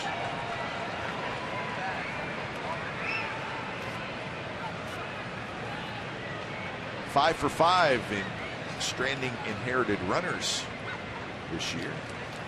Well, with the walk to load the bases, infield does move back with the exception of Guzman at 1st. So they're playing for 2 up the middle. Not close, 2-0. Let me call those 2 pitches a slinger. Slinging them. A couple other things they call them too. You mean what, Peacock and Bo Porter? When the bases are loaded, those 2 pitches are absolutely nowhere near the strike zone. That's not good. Well, the hitter just has to zone in his zone, in the strike zone. Missed again, 3-0.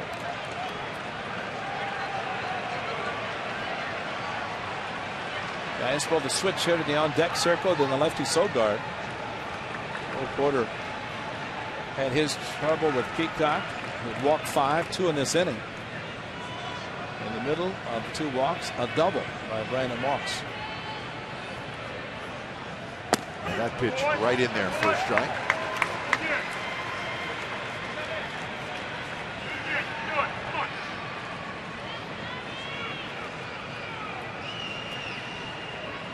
So Gomes will be ready to go here.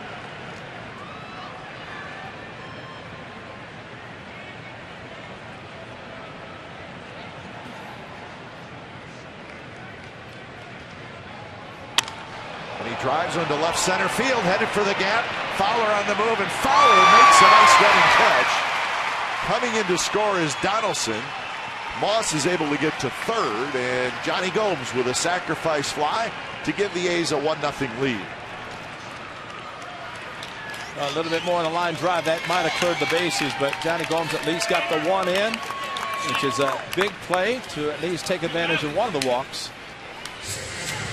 It's tough because Johnny Gomes gets 3, not even close. That 4th, that pitch on the 3-1, close, but just kept it in the air. Of course, foul with tremendous speed, as we've seen in this series. Tracking it down, and close play at 3rd. And Johnny Gomes happy to get the runner in. So here's Callaspo, switch hitter. And he takes inside. What I started to say, when you have a pitcher who's as wild as Chapman was in the first 3, and then he throws the ball down the middle, and you're saying, I want to be aggressive, but I don't want to be too aggressive and swing a pitch out of the strike zone and especially ground the ball into a possible inning double play.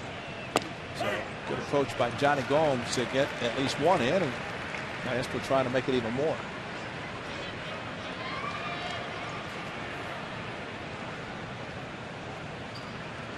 Callaspo is 0 for 1. Into a double play and walk.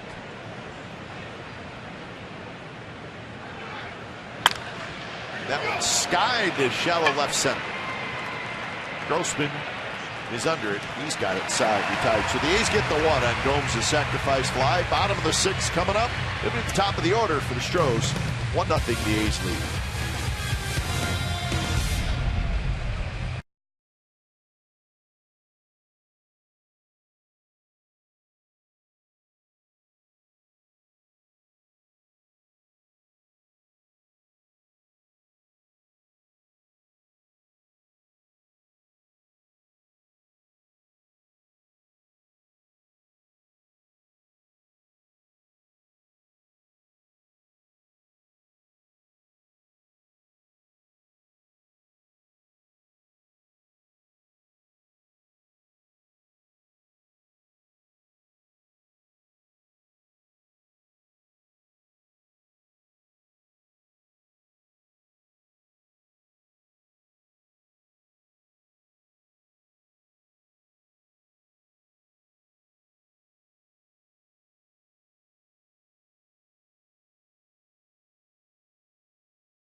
Drew Pomeranz, his first start since June 16th.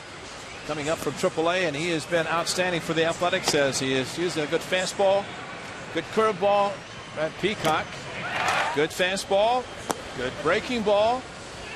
He did walk 5, struck out 6, and for him, the 1 run. Fortunately, Johnny Gomes pinch hitting against Chapman.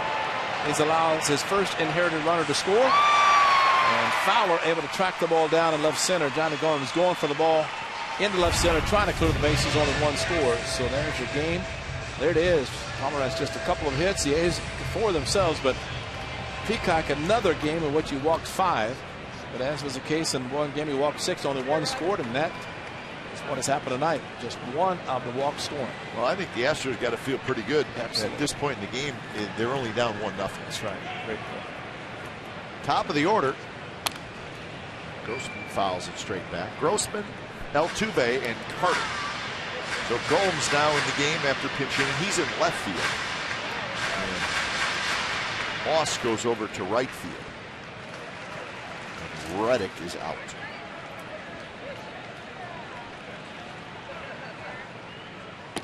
Burr for strike. That's been a good pitch tonight for Pomeranz. You know what happens too, Captain? You see so many righties face him lefty, that backdoor sweeping curveball.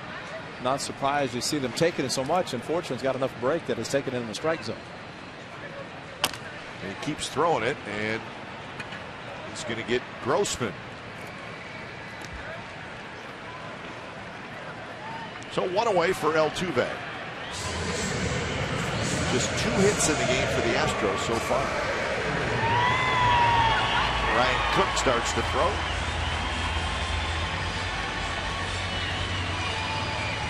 You know, Pomeranz first 3 starts, he went just 5 innings. He won all 3. Didn't allow a run.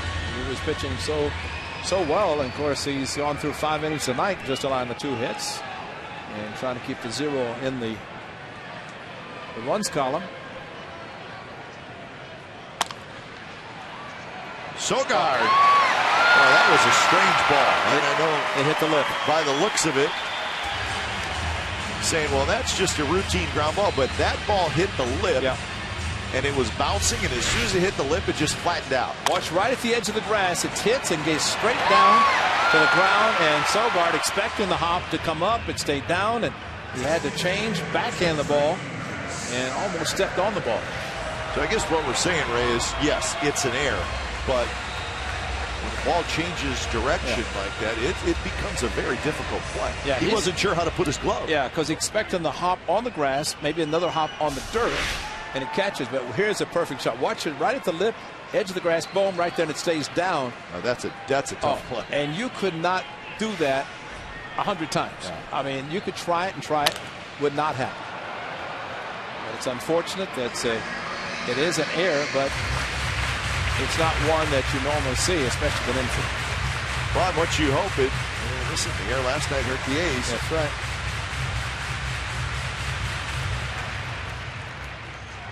Carter fielder's choice and a ground out so far. Dexter Fowler in the on-deck circle, and Altuve, you got to keep an eye on him. There's a base hit left center field. Altuve is going to make the turn, and he was going to go, and then he stopped. He came steaming around second base, but I think he had the whole play under control as he was looking right at Sam Fuld. I'm shocked that he didn't go, because at least with one out, if he goes, Sam Fuld probably, if he's running hard, Fuld would have to gone to second base. But I think he saw once he rounded the bag and stopped, that's when Fuld came up. Because at that point, he would have thrown him out by plenty. That's too bad, because that's, well, it's good news that keeps it at first and second instead of first and third. That's going to do it for Pomeranz, and the bullpen will take over. So 5 1/3 tonight for Drew Pomeranz. When it's time for change, think Speedy Oil Change and Tune-Up, your oil change, tune-up, and repair experts.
Is brought to you by Xfinity, home of the most live sports, and by Toyota, #1 in MPG, durability, and resale value. Toyota, let's go places. So Drew Pomeranz leaves with a 1-0 lead, but 2 runners on are both his responsibility. So, well, he could get a win, he could get a no decision, he could even get a loss. Let's hope that's not the case. But 1 walk, 7 strikeouts, and just 3 hits allowed, so he pitched extremely well. Well, the 1 walk was a leadoff hitter, Grossman, to start the game. Ryan Cook comes in to try to utilize the specialty, and that's a ground ball to try to get a double play ball, or in the case of Fowler, trying to keep the ball on the ground. And Fowler has been swinging the bat very well since rejoining the Astros, and especially playing some outfield also. Ryan Cook, a good sinker, hard slider, change up occasionally.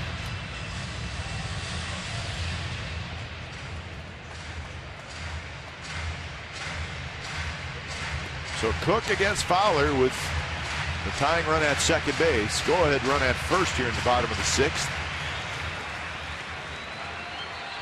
Cook's last outing was on Sunday against the Angels.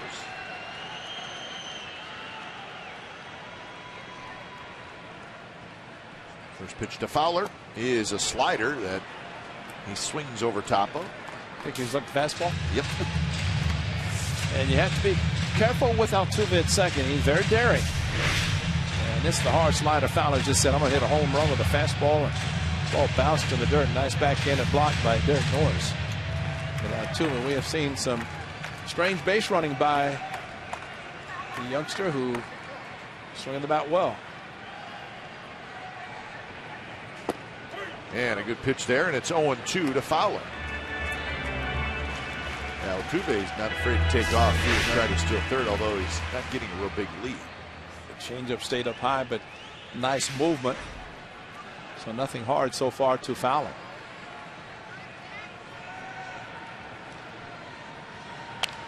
Reach for that one, shoots it foul into the second level. Samardzija Monday night struck out Fowler on a split finger fastball that did nothing but change of speeds right in the middle of the plate.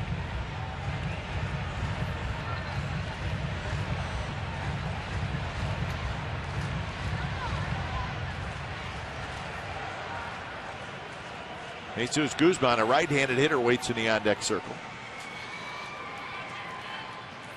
And the pitch is a fastball at 96 miles an hour, and it's fouled left side again.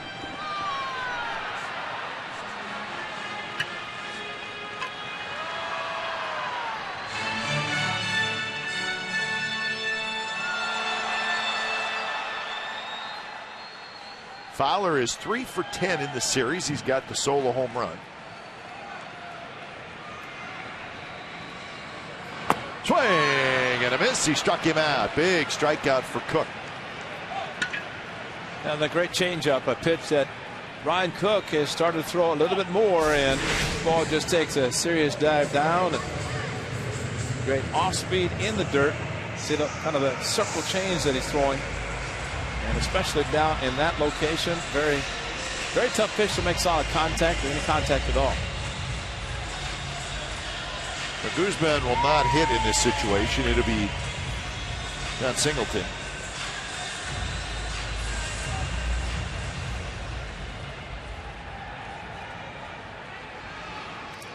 So Singleton hits here in the 6th.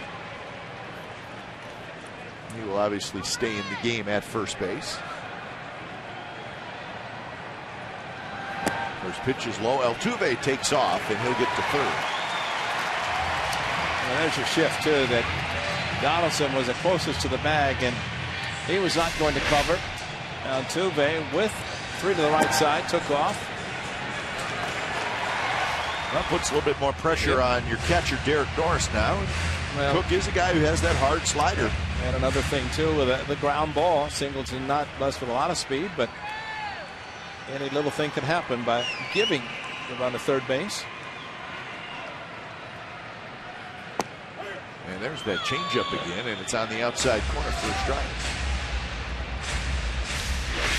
Watch how this ball just floats away from the left-hander and catches the outside corner. It starts in the middle, looks good, take it, catches the corner anyway. And Sogard playing right behind second base. In the dirt, to the backstop, Altuve scores, and we're tied. Tried to throw it again, and he buried it.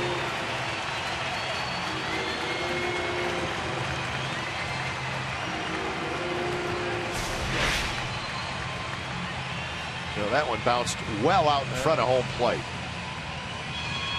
And, you know, really that's heads-up base running by Altuve to get to third just because of that one reason right there. And now you have the go-ahead run at second. So an error on the ball to hit the lip of the grass. He goes to second on the base hit by Carter. Steals third. And then scores the time that quickly. So the count now 2-2 with Chris Carter at second base.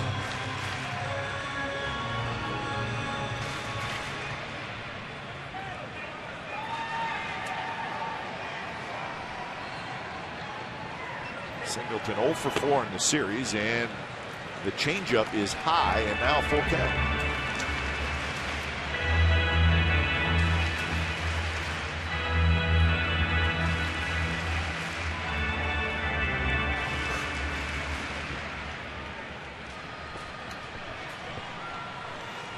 Three and two. See what Cook throws to Singleton. Here it is. And he got him with a fastball right on the inside corner. Good pitch by Cook. But the wild pitch allows Altuve to score, and we're tied 1-1 after 6.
Sports Tech California is brought to you by Prism.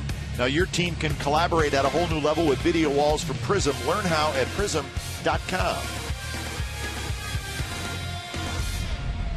1-1, the A's and the Astros all knotted up. Rubber game of the series. Ryan Cook was frustrated. Got out of the inning, but threw that wild pitch that allowed Altuve to come in and score. So Drew Pomeranz will get a no decision, and the A's have to win this one in the late innings as Sogard steps in. Kevin Chapman, the lefty, stays out there. First pitch to Sogard, drops in for a strike. Singleton remains in the game at first base.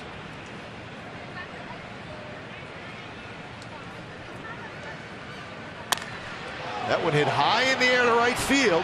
Marisnick back in front of the wall. He's got it. Got to pull it. Wrong direction, unfortunately. From where he caught the ball over to the Crawford boxes, it's no man's land, and hanging breaking ball. Sogard just basically upper body swing, similar to what he did against Craig Kimbrough down in Atlanta on the Saturday night. Did not pull the ball down on the corner, hit it towards the right fielder, and fly down the corner, down the lines, chance to get out, but not in that area. Coco, big swing on the first pitch.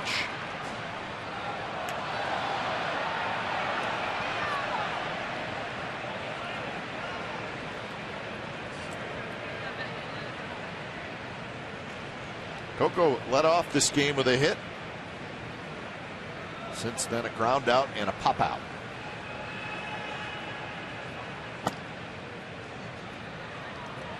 Sam Fole to follow.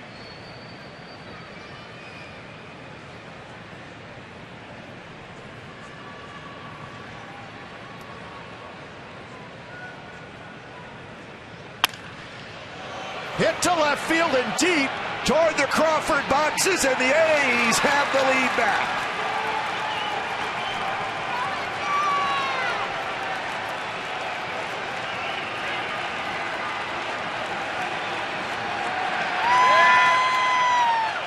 So home run number 9 for Coco, and it's a big one.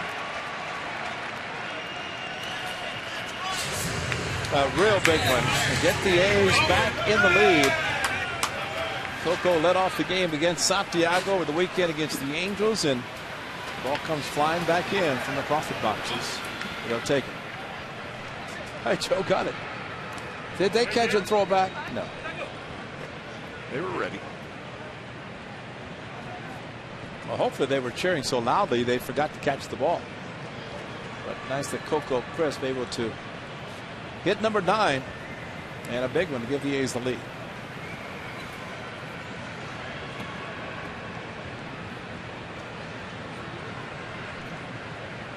Chapman, who had not allowed and heard a runner to score, gave up the sac fly to Johnny Gomes, and now he's the pitcher of record with Coco Crisp breaking the tie. So Sam Fole steps in. He's 1 for 3.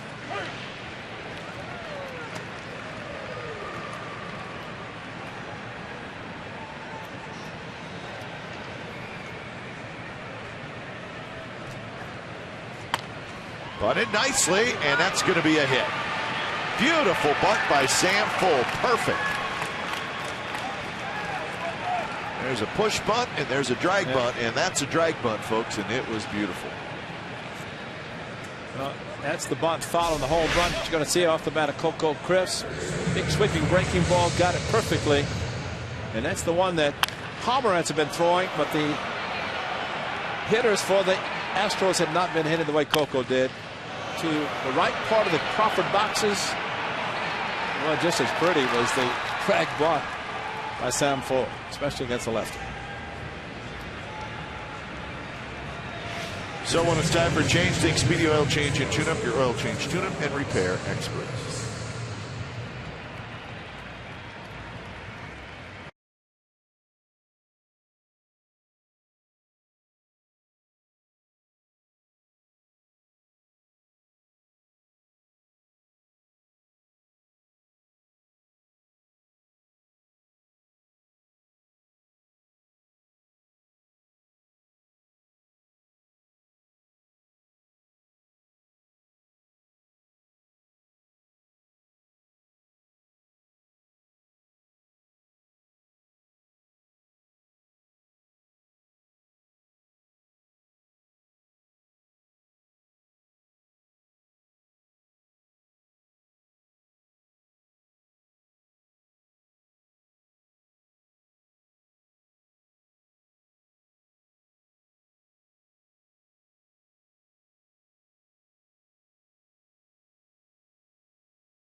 Athletics and may not be reproduced or retransmitted in any form, and the accounts and descriptions of this game may not be disseminated without the express written consent of Athletics Investment Group, LLC. Fans follow every A's game through season's end with MLB.com at Bat, the #1 app for live baseball on your smartphone or tablet. Get live look-ins, replay reviews, scores, stats, live radio broadcast, the MLB.com game of the day, and more. Download at Bat on the App Store or visit athletics.com today. He's back. How's our guy doing? He's way out in left center field, right above the A's bullpen. Wonder how many, maybe trying to put a hex on the A's bullpen. I wonder how many tubes of wax he puts on that handlebar mustache. Yeah. That is some kind of mustache. So Jose Veras comes in. Looks like the Hook'em Horns, doesn't it? Yes, he does. That would be his college team, I'm guessing. That's right. So Veras to face Donaldson. And Donaldson, good swing, fouls it right back to the screen. Donaldson's been on base twice, hit by pitch and a walk. Scored a run in the 6th. The A's have grabbed the lead back on the Coco Crisp solo home run.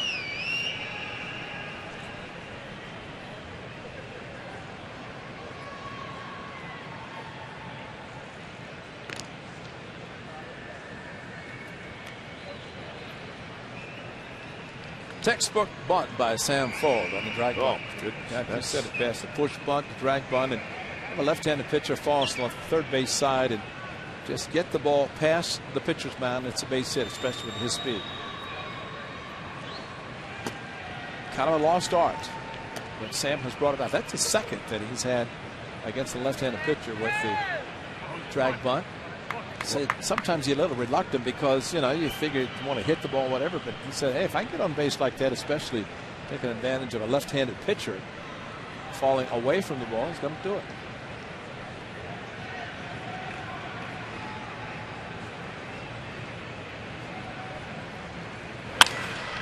Shot to the shortstop. What a play. Flips to Altuve. Double play. My, oh, my.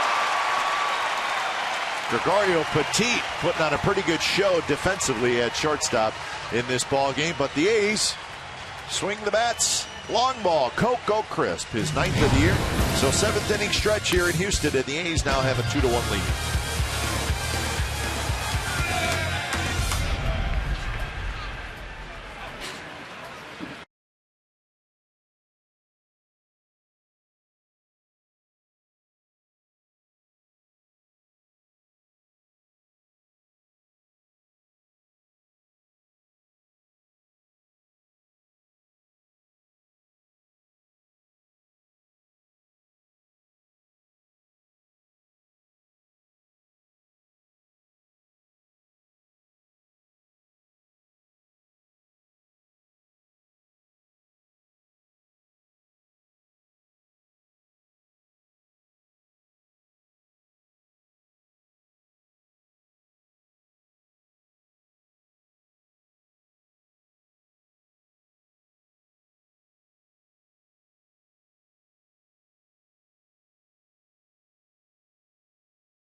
Back out there.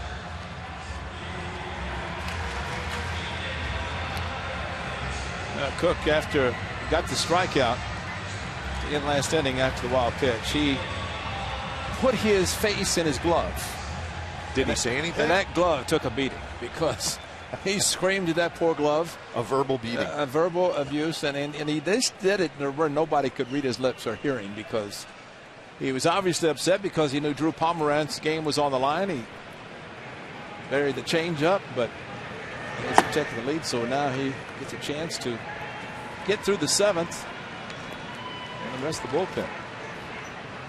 Dominguez, Marisnick, Corcoran here for the Astros. The A's do have a lefty in the bullpen still waiting to try to close out a game.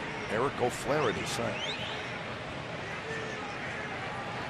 Oh, and that one spins Dominguez out of the way, and it's 2-0. Unfortunately, got out of the way. You did not want to put him on with a hit batter, plus up in that location. Dominguez able to turn away, and a big sigh of relief, thinking the ball might make contact. And that hit him. So Cook ran a fastball in again, and Dominguez is aboard.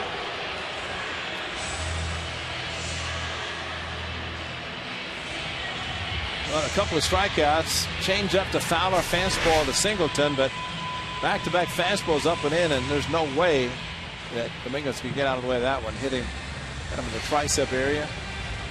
Kurt Young's going to visit his right-hander, try to calm him down. He screamed in his glove again.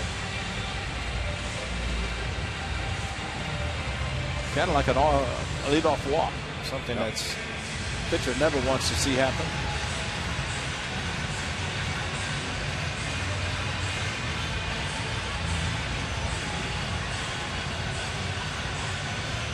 Well, they're underway in Anaheim. No score between the Marlins and the Angels. They're headed to the bottom of the 2nd inning. Again, that's Henderson Alvarez for Miami and for Santiago for the Angels. Another game of that series.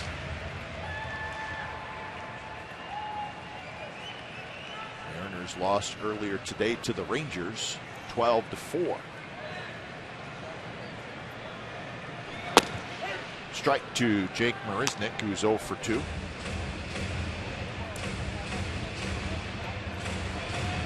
Could get some action out in the bullpen. Kurt Young on the phone. Abad, he was throwing last inning, so he should be ready.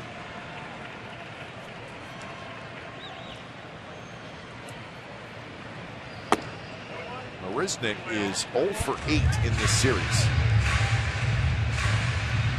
They've been throwing in fastballs up and in, or just up in general, plus the hard sliders. Cook has both of them.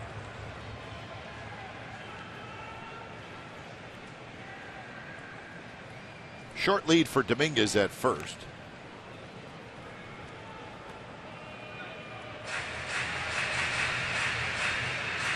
The crowd tonight just a little over 14,000. Well, 3 small crowds for this series.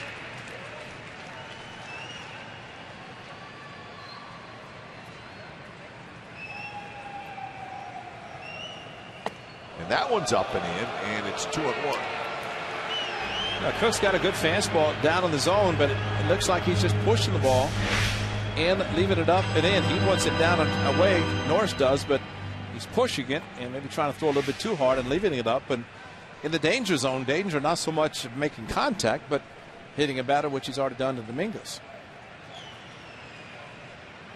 They have to throw the slider to get him down. And that one, Cook got a little help, as that was like a ball, and now it's 2-2.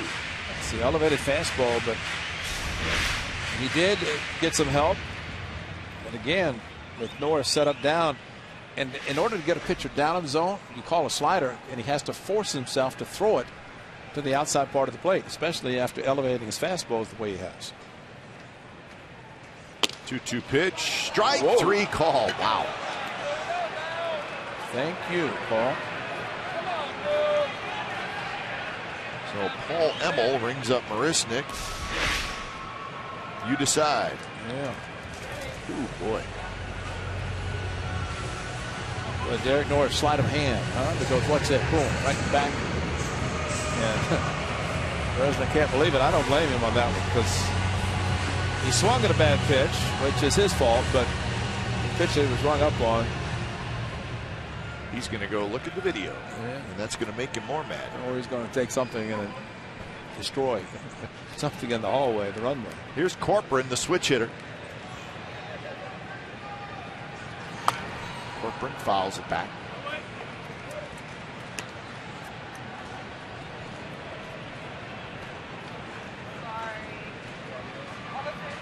Well, the first 2 games of this series, the A's only used 2 relievers. O'Flaherty pitched an inning in game 1. Gregerson an inning last night, and that's it. So it's a fresh bullpen. And maybe that's why Cook able to go back out there for the bottom of the 7th. This will be pitch number 21 for him tonight. Well, Cap, we remember what happened in 2012, and talked about down the stretch. Doolittle, Cook, Balfour, I mean, every day, just go out and adrenaline, man, just pumping, and throwing strikes and hard strikes, and seeing the reaction coming off the mound, really enjoying the effort they were giving, and the fans cheering them on as they came off the mound. So this is adrenaline time of the season. 0-2 pitch, hit toward right center. On the run is Fold. He's not going to get it. Dominguez does not run real well. He's going to get to third and be held up there. Corcoran with a very long single. And Sam Fold busted it over there to cut it off. So it's first and third, 1 out.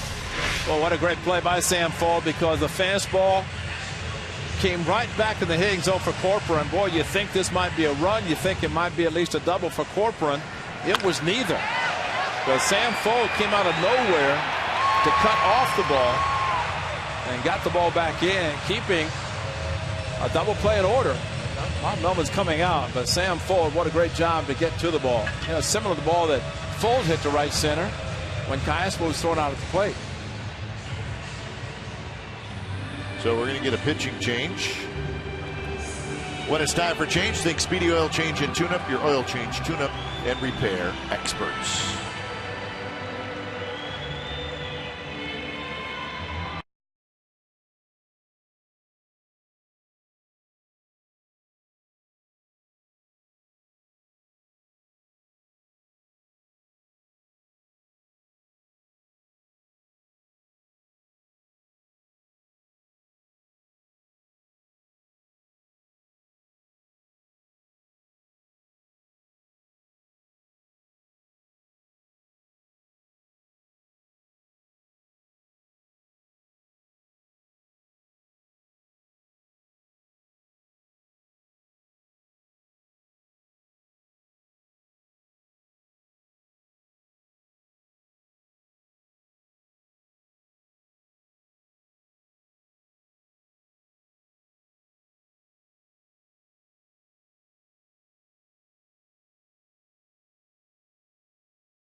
PG&E. See our progress in your town at pgne.com/see-our-progress.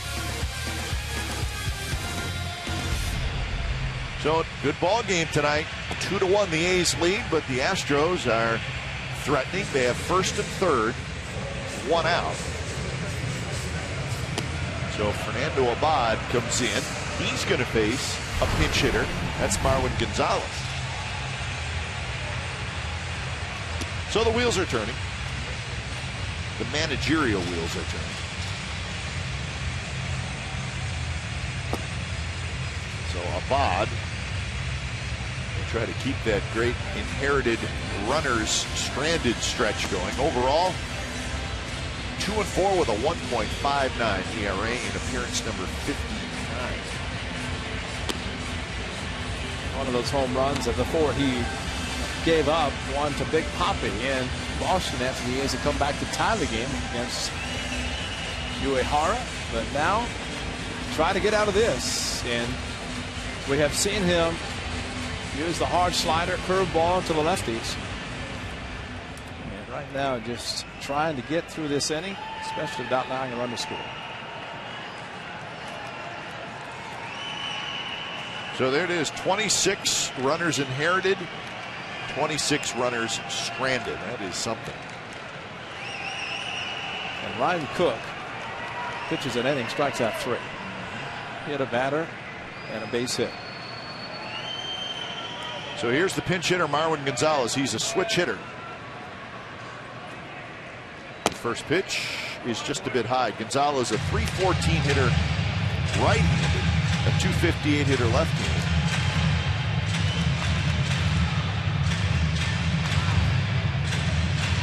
He's 11 for 35 as a right-handed hitter.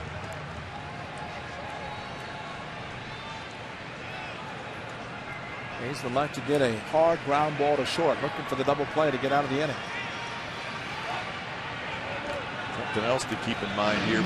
The 2 runners, Gonzalez at third, Corcoran at first, neither has a whole lot of speed. And I guess the one way to try to stay out of a double play is to send the squeeze play out. They tried that with Abad on the mound before. And we saw that homestand, and swing and a miss, got the out. He's got a strikeout. So some good things have happened when Abad's been on the mound. Looking for another one to happen.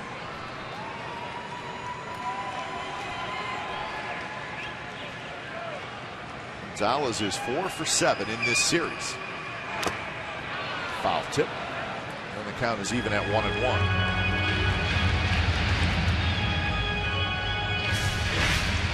Fastball down in the zone, and it was a foul tip.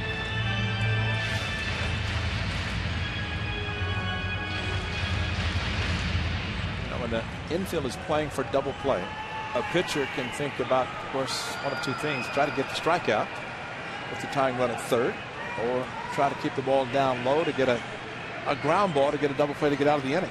Either one would work for Abad and the A's. Swing and a miss on a good fastball.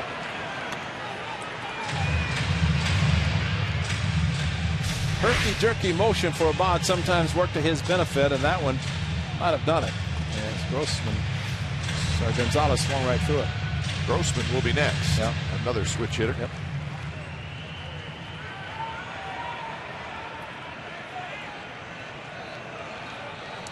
Well, he stayed hard. All 3 fastballs so far. 1 out of the strike zone, 2 that he's thrown by him. And a slider, and he got him swinging. Nasty pitch. And a huge strikeout. Well, very big, especially after the fastballs. And Gonzalez geared for it. And just like Pomeranz throwing the hard breaking ball, good job by Derek Norris keeping the ball in front of him on a pitch that was down. That's a big block and a big strikeout. Well, that's a case in an at-bat, Ray, where you got a couple fastballs to hit and you didn't. That's right. And then you get a slider that's just almost an unhittable pitch. And we have said often about the importance of Abad, or anybody, throwing the curveball, the slider hard. And he does that, did it there, and that's why Gonzalez swung through it. And here's Grossman, takes a fastball outside. How about that? 23 first batter strikeouts. Well, that's a good way to inherit runners, too. That's right. Or strand inherited runners, I should say. Otero starts to throw.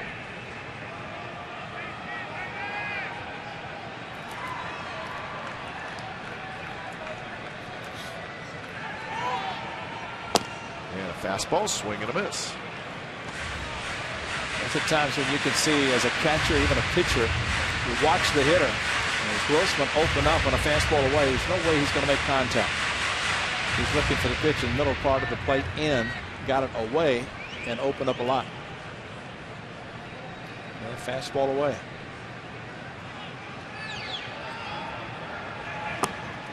And he takes it, drops low. Grossman a walk, a strikeout, and a ground out. 1 for 10 in the series.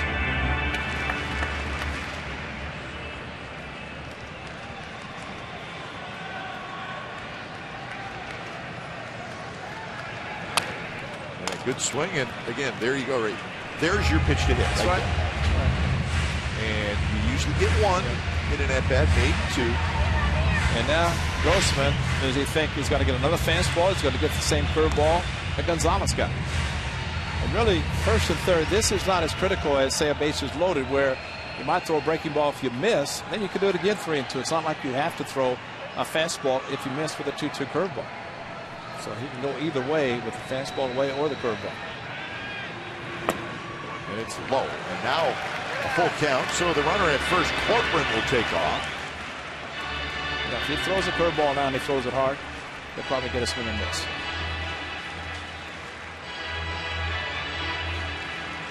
Derek Norris would be the one calling, because pitchers usually go with what Dino calls. Dominguez, the tying run, down at third. Another fastball. Here it is. And it's looped down the right field line, fair, and this game's tied. Corcoran's going to go around to third, head first slide. He's safe. And nothing but a little flare down the right field line.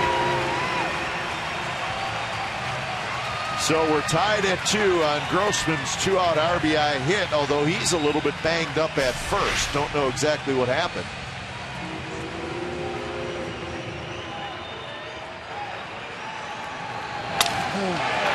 Sound like a broken bat. No chance for Reddick to get it, and around in the bag, something happened. Strong throw. Unfortunately, Abad was backing up a little bit and stepped awkwardly right there, rolled his left ankle. He's trying to walk it off.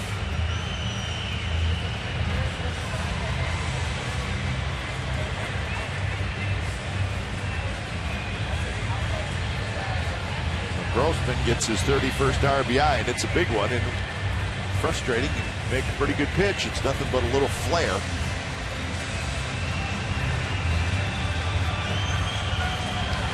And Bob Melvin coming out again with Altuve and Otero.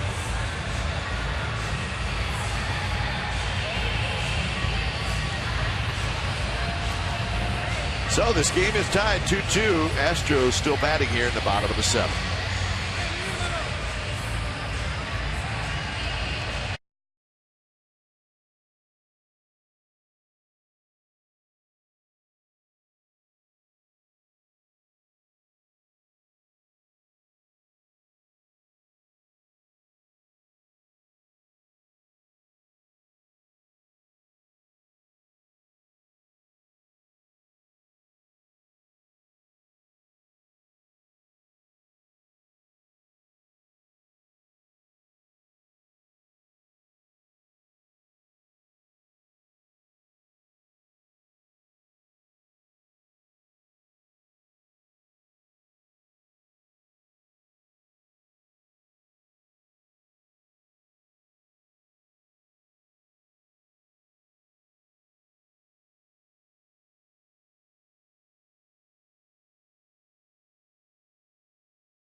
On our sister station, Comcast Sportsnet Bay Area. All the highlights and clubhouse reaction from this A's game Marlins and the Angels. Well, highlights from that game that's going on right now in Southern California, and a preview of the Raiders-Seahawks final exhibition.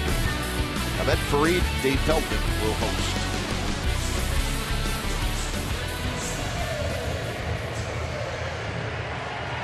So Abad is out, and Dan Otero is in. So Otero is the third pitcher of the inning for the Athletics. And now he's got to face the league's top hitter in Jose Altuve with runners at the corners and 2 outs. Terrific season for Otero, 7-1 with a 2.25 ERA. And right now, one simple job. I shouldn't say simple. One job. Get Altuve, and he's tough out, folks. Yeah, thank you. First pitch, swing and a miss. Chased the pitch out of the strike zone. Dan Otero does not want to see this. This is the first home run Dan Otero has given up in his big league career. And then went across the boxes by that man, Altuve. And Dan Otero, as he said then, it wouldn't mind if it was a big home run hitter, but not Altuve. Well, he did it, and he's a tough hitter, and he's been like that. That was April, and this is near September, and he's been good. Strike, and it's 0-2. Altuve, a fly ball to center, a line out, and then he reached on that air in the 6th inning and scored. He scored on a wild pitch.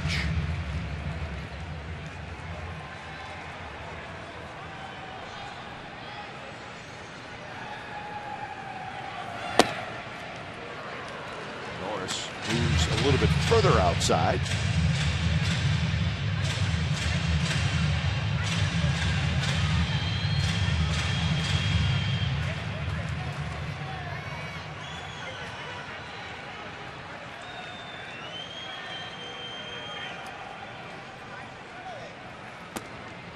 Corcoran is the runner at third. Grossman, who stayed in the game even though he twisted his ankle, is at first.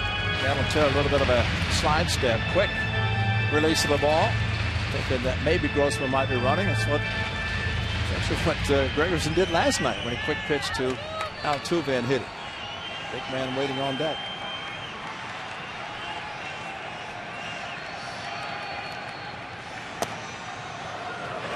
So full count. Remember, we showed the highlight, or low light, if you will, and the home run hit by Altuve was a slider. 5 fastballs in this at bat. Staying with the fastball outside.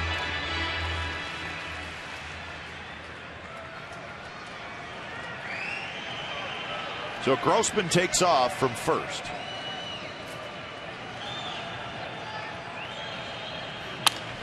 And that one hit down the right field line. Shallow, Moss over, and Moss cannot get it. It's foul. I think the Grossman hit, I said Reddick was out there, and I stand corrected. He's out. Moss is now in right field.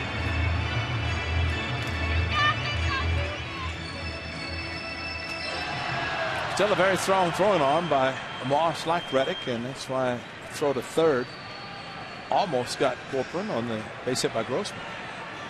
So again, another fastball away. Now Moss has moved in to right field, from right field, a little bit more shallow. So another 3-2 pitch. It's hit toward Casper, who dives under his glove into center field. A hit, and the go-ahead run comes in to score. That's Corcoran. The ball trickles away toward the middle of the diamond. And Altuve with a big hit, and the Astros lead 3-2.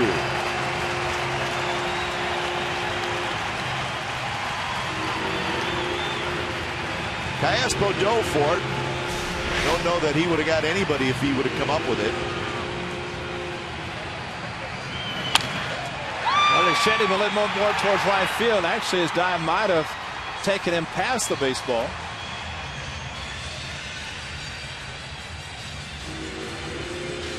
And Otero got ahead 0-2, stayed outside with a fastball, and Altuve finally hit one. So Altuve's first hit of the game, it produces his 44th RBI. And Grossman, huge 2-out hits. Yeah, with Grossman going to third, of course, that means that Altuve will be thinking about stealing. Well, Kuip in this game, it was the air last inning, ball that hit the lip with Altuve. He scored. Hit batter by Dominguez in this inning by Cook. He scored. And of course, the base hit, Corcoran comes around to score. But now you have to face Chris Carter. And will Altuve even attempt to steal? And would they throw through if he did? They'll try Grossman at third. Scampers back. See, that fool of Mike Esterbrook, he's getting ready to call the ball. Third base umpire thought Otero was going to fake the third, but it is a pre-planned play that Donaldson uses a lot. He came charging in like, oh, jeez, he threw the third. Carter gets jammed, rolls and foul. The Marlins scored a run in the top of the third to take a 1-0 lead over the Angels, but the Angels have answered back. They have scored 3 times in the bottom of the third and still batting. So the Angels leading 3-1.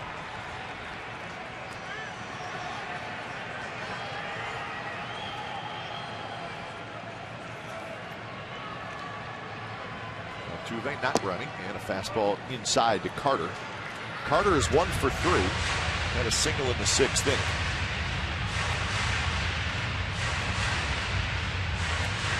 The single in the 6th inning put runners at first and second. And then Altuve stole third to make it first and third. Good pitch there, 1-2.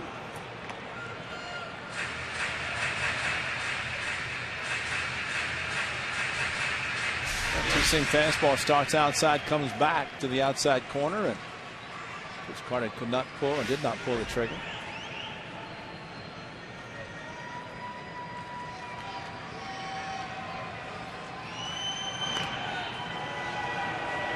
Altuve with a stolen base tonight. It was his 48th of the year. He's only been thrown out 7 times.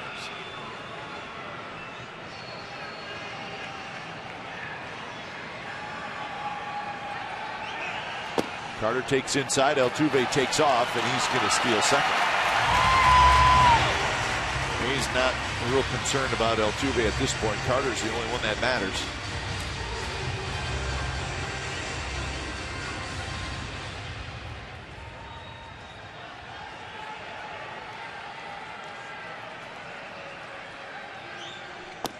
Inside again, 3-2. So Otero running that pitch in on Carter, but it's a little bit too far in.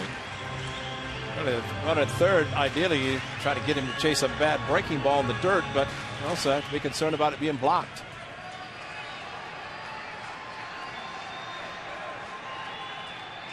Three-two pitch, swing and a miss. He struck him out. So Otero strikes out Carter. But a couple of big 2-out hits for the Astros, one by Grossman, one by Altuve. And Houston now has the lead 3-2.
Road trip continues, and it's on to Anaheim, and this is a big one, folks. Those are the pitching matchups. Gray and Wilson. Tomorrow, our coverage starts at 6:30, and then on Friday night, Lester Weaver. Saturday, Scott Kazmir. The Angels have not announced their starter yet. On Sunday, Samardzija Shoemaker. So again, tomorrow, 6:30, it all starts with A's pregame live, and then 7:05, game one of the 4-game series, A's Angels from Anaheim. So make sure you tune in. So small crowds here in Houston. That will not be the case when we get to Anaheim. Gonzalez stays in the game at shortstop. We will see a lot of red next 4 nights. 40,000 plus for 4 games.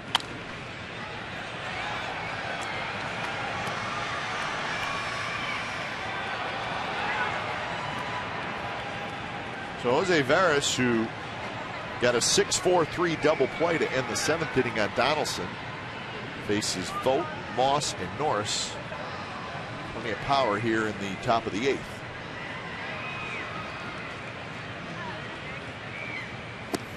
Good breaking ball, strike 3 call. Vogt knew it. Looks like maybe Ray, he was looking something away, kind of leaning out a little bit, and just dropped right back in. Yeah, when you see the spin like that, you're kind of frozen. It's amazing. 0-2, good curveball, not necessarily an 0-2 curveball for a waste pitch.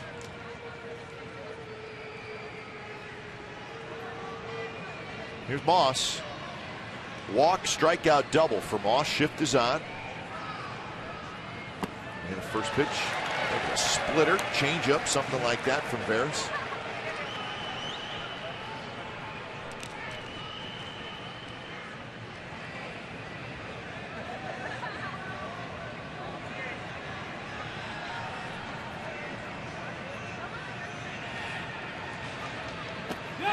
And he went around again. Veras has had the closer role before and knows what it's like in pitching the 8th inning. And last inning, and there's another off-speed pitch in the dirt.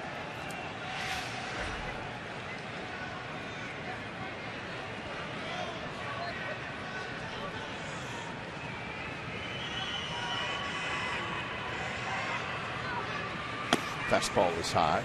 Veras signed a free agent contract in the offseason with the Cubs. He started the year injured, but he was released by the Cubs a couple months into the season and then signed with the Astros. And like you said, he's been here before in Houston.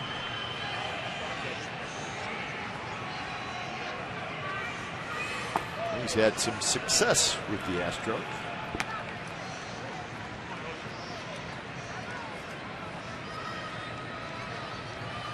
Had the ever popular oblique strain earlier in the year.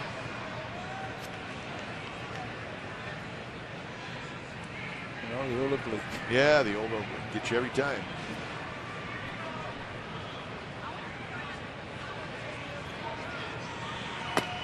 Swing and a miss. Struck him out. Another off-speed pitch. So 8 strikeouts by Astros pitchers tonight. Now the floater, this one though, stayed up and away, kind of a changeup that floated away from Brandon Moss. Did not go into the ground, dirt, but had the same result.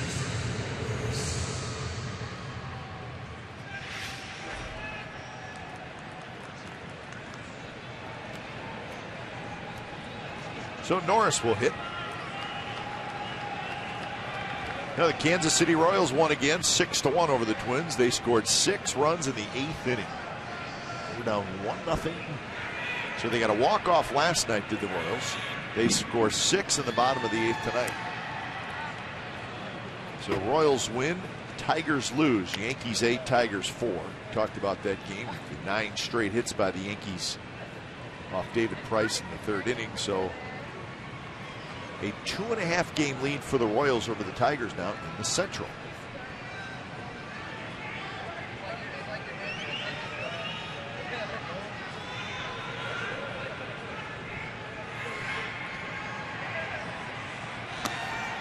Just a bit outside.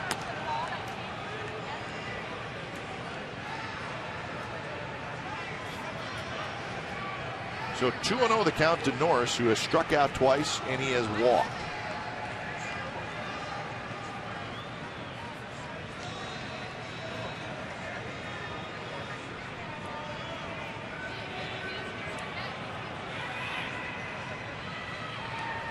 Inside, 3-0.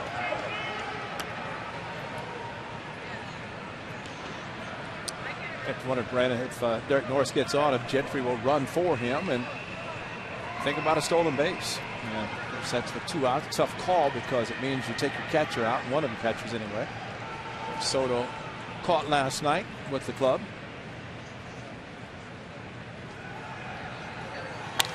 A 3-0 pitch is popped up right on the bag as Singleton. Side retired. So Norris took a rip at 3-0. He pops out, and that's a 3-up, 3-down inning. Bottom of the 8th coming up. Astros 3, A's 2.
Toyota dealers, 2-6-1 for the A's, 3-6-0 for the Astros.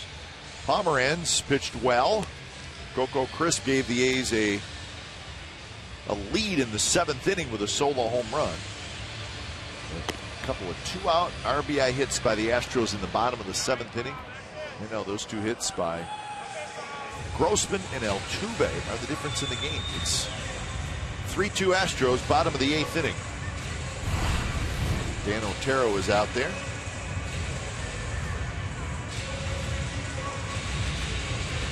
Then he'll face Fowler, Singleton, and Dominguez here in the bottom of the 8th.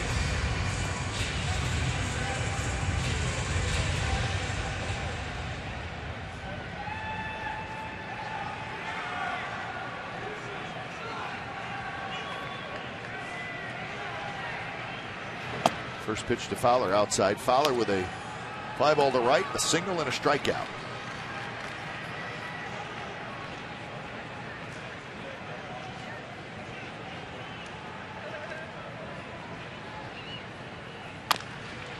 That one bounced right side, but foul.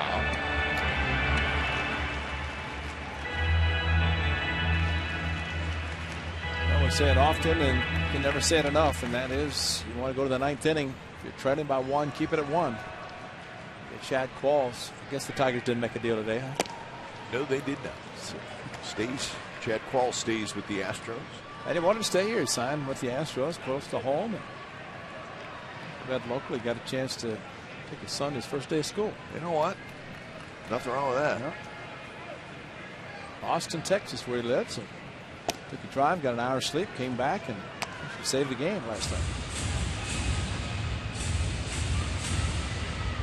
Maybe he got too much sleep last night or tonight, and he'll be ready to give up some runs tonight because A's are hopeful as they're trailing about 1 at least going to the 9th. Another bouncer foul.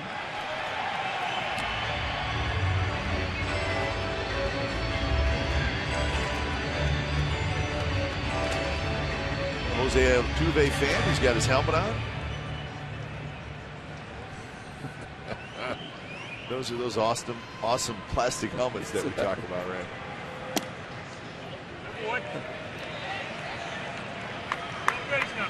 Three and two the count.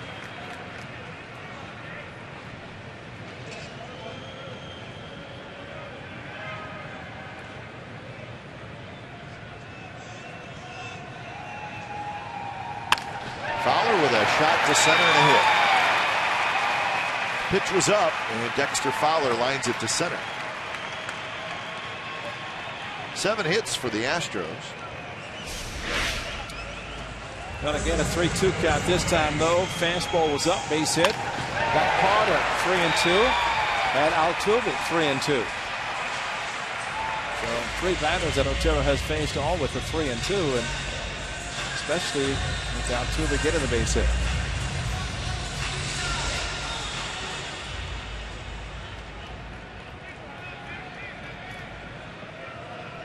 So leadoff man aboard for the Astros here in the bottom of the 8th, and here's Singleton. High fastball. Singleton swings and misses. He pinch hit in the 6th inning. Struck out looking.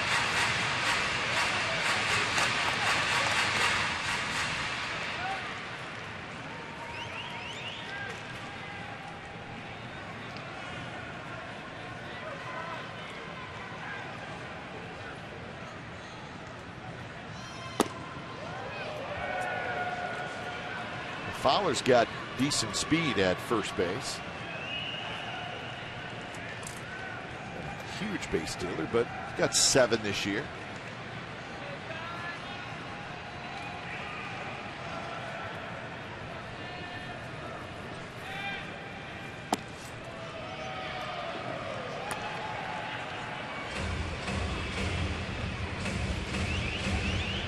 I guess teams maybe want to pitch John Singleton up. Would that make sense? Yeah, the problem is go up and away. He can go to the Crawford boxes. I mean, that's a danger point. They expected him to try to pull the ball with the shift to the left side or the right side of the infield. Off speed pitch, but that was up. So now 3-1, and I guess when I say pitch him up, I mean with fastballs, not off speed stuff, obviously.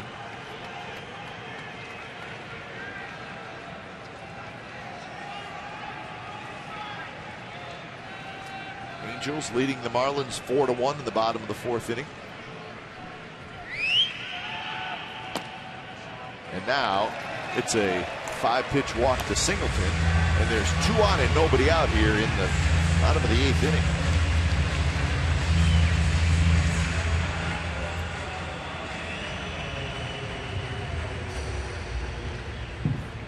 So Otero now at 25 pitches, and here's Matt Dominguez.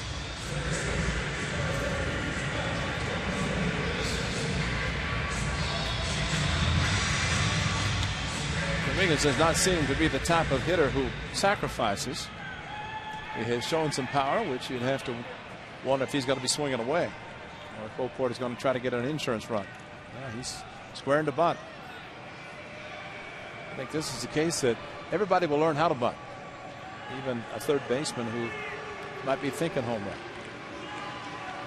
Well, he's 0 for 16 too. That may come into play a little bit. Point, yeah.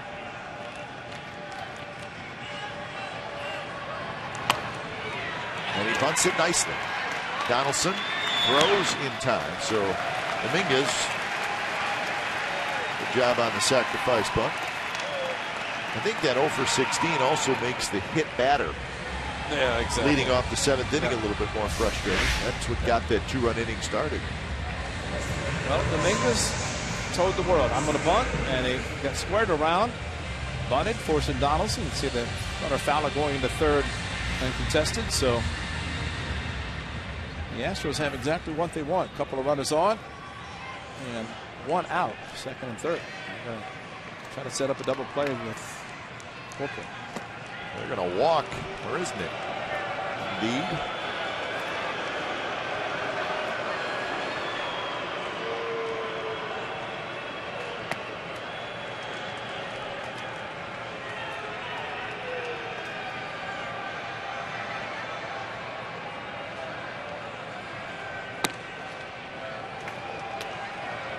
So it will be Corcoran. No pinch hitter coming out.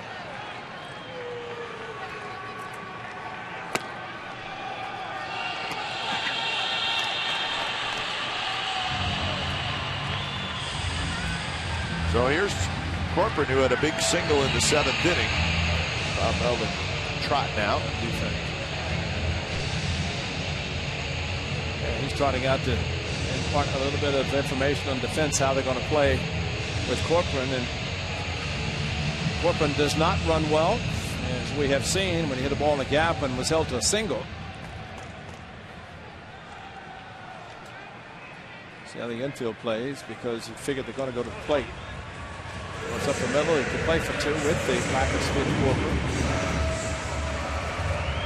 Dan Otero's a ground ball, sinker ball pitcher, and that's what he's looking for now. Looks like they're not going to take a chance and at least think about, if the ground ball is hit to the infielder, they'll go to the plate. Not take a chance of turning a double play or not being able to.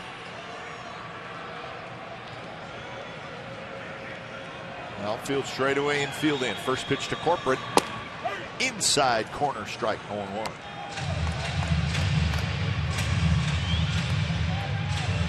Corcoran single in the 7th inning.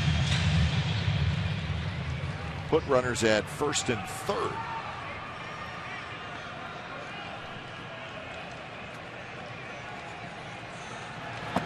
And he chased a pitch in the dirt, so Otero ahead 0-2, and now he's got some room to work in the strike zone. Yeah, threw him a good changeup, good sinking changeup, and way out front.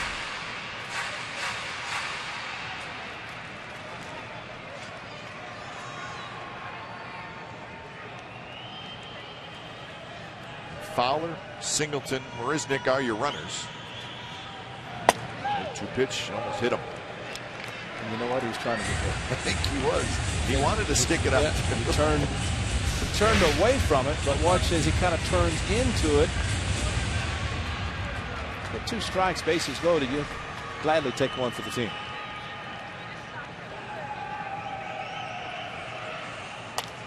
That one jams it, and he fouls it back, lower level.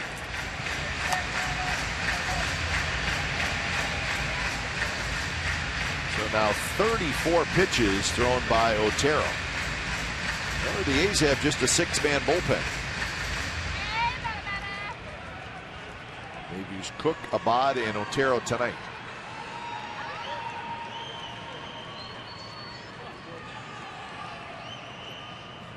Swing and a miss. He struck him out. So Corcoran chased a couple of bad pitches in that at bat, and Otero gets a huge strikeout.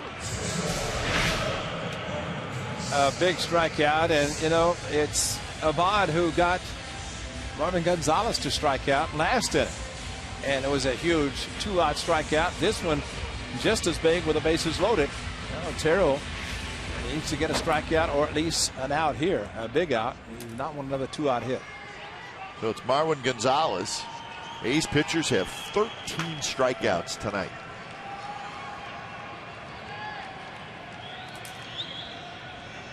Gonzalez was a pinch hitter in the 7th, and he struck out. That was batting right-handed.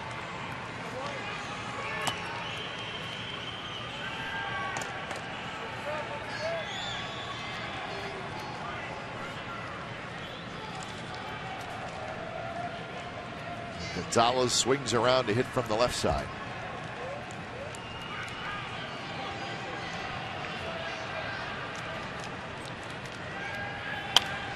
Another foul ball to the screen, a little bit of a high fastball. So Gonzalez behind in the count, 0-2.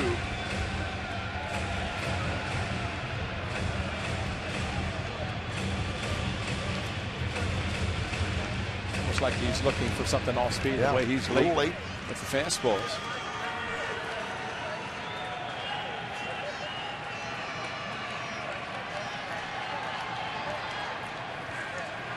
And he chased a fastball up and away. So Otero gets himself in a jam and works himself out of a jam. So here we go, folks. 9th inning coming up. It's a 3-2 Astro lead.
His first start since June, mid-June, as a matter of fact.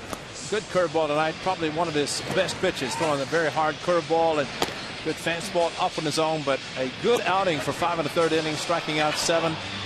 Allowed 1 run unearned, as that was the error with 1 out in the 6th inning. The unfortunate error that resulted in Altuve scoring the tying run on a wild pitch. But Pomeranz had excellent performance tonight. When it's time for change, think Speedy Oil Change and Tune-Up, your oil change, tune-up, and repair expert. So the closer, Chad Qualls, comes in. He got the save last night. Had a 3-up, 3-down 9th inning through 14 pitches, and another save opportunity tonight. He'll face Gomes, Callaspo, and Sogard, the bottom 3 in the order.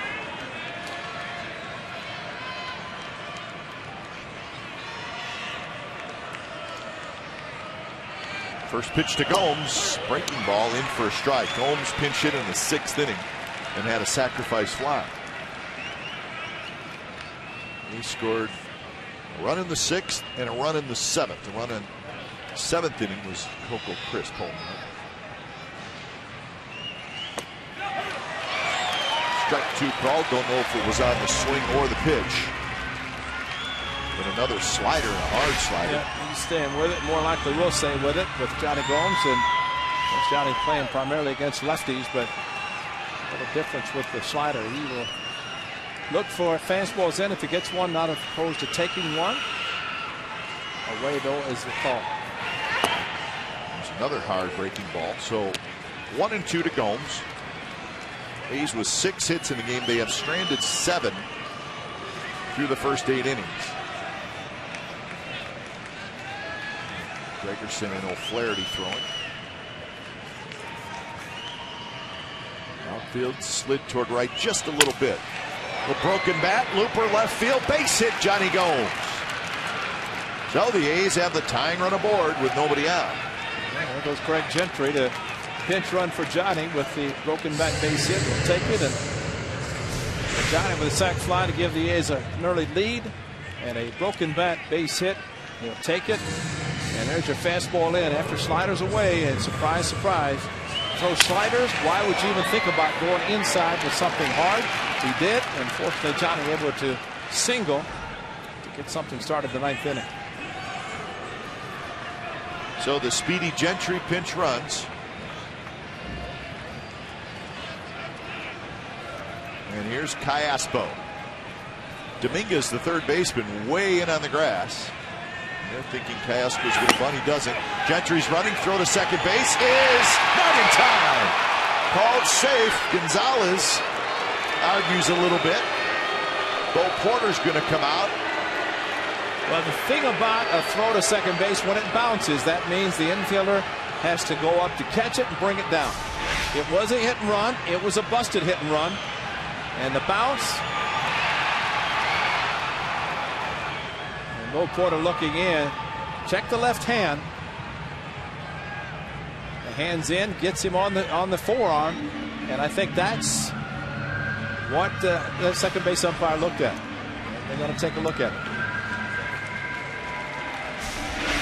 Callaspo swung at a pitch that was outside, but the ball was thrown in the dirt. Hands on the back. That right there should be enough to show that his hand was in safely. We shall see, though. It's up to those guys or New York. Certainly didn't look like there was anything. Well, it's to make you change the call. And the key is the hand. Watch the tag. The hand is going to slide to the bag. The tag on the forearm there. So really, it does not look like the tag had been made. Had to reach back to his right on the quick throw by Corcoran. And there's where the hand's on the bag. And of course, did not take very long. Yeah, safe. So big stolen base by Craig Gentry, especially on a pitch, really pretty good pitch to throw by Corcoran on a hit and run with, wasn't a pitch out, but definitely a pitch outside. Corcoran probably rushed himself unnecessarily. So our instant replay counter, the total amount of reviews this year in Major League Baseball, 1,020.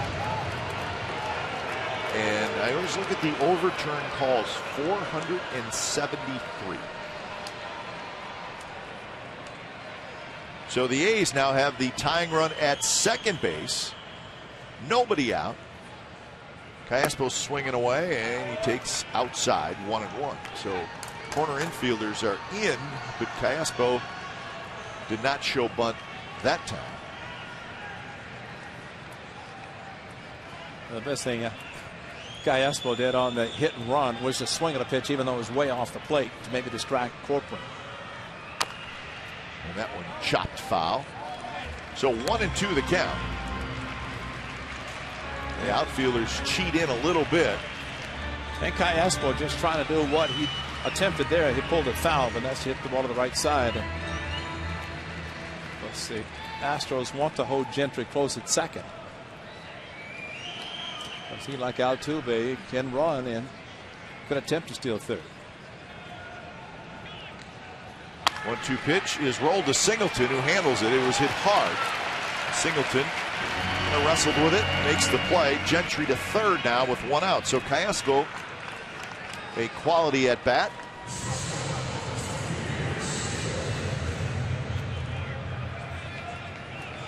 And now Sogard will hit with the infield in. It's the same ball that Singleton just caught. It's a double down the line.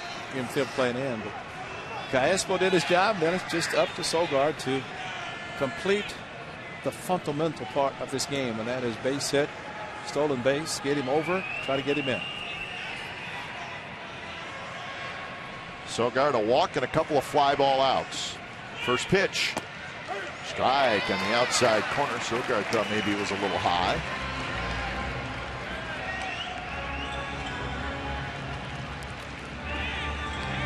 Last time the A's attempted a squeeze, I don't remember.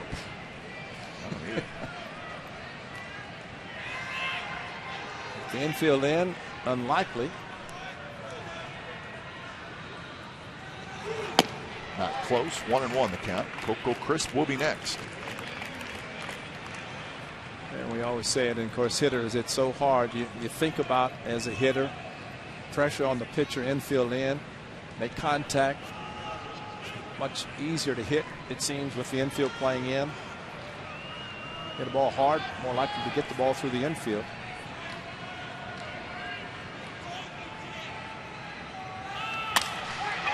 Lofted toward shallow center field, base hit left center field, and this game is tied. So Sogard just kind of reached for it, poked it into left center, and the A's have scored here in the 9th inning to tie it. And Craig Gentry means so much to this ball club. Great hit on a sinking fastball. I think the Astros were hopeful that Sogard would try to roll over and pull the outside sinking fastball. He went perfectly the opposite field. Gentry down the line dangerously, but he could see the ball was going to drop in. But, you know, the speed of Gentry, and you think what speed can do. How it helped really the Tigers this year, beginning of the season with Kinsler and Rajay Davis. But the speed of Craig Gentry on a hit and run, really anybody else running is probably out at second. Quails now faces Coco Crisp.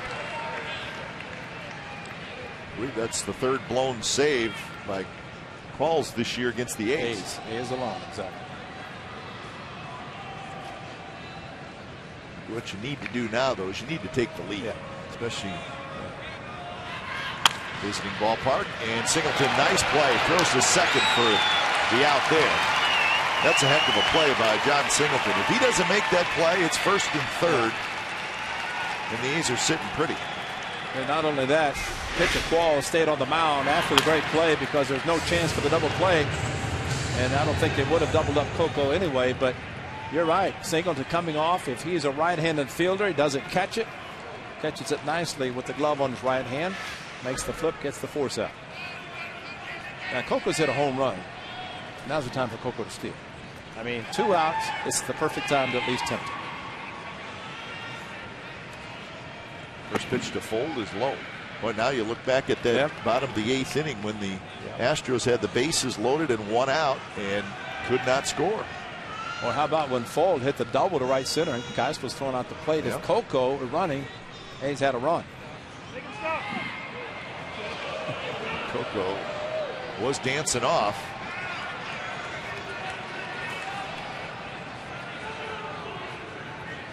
Yeah, you're right in the bottom of the 8th inning. Bases loaded, 1 out, and they don't score.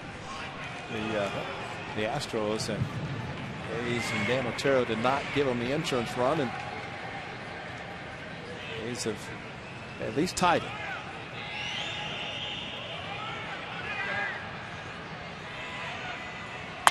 Fall to right. Hit well. And that baby's gone. The A's take the lead.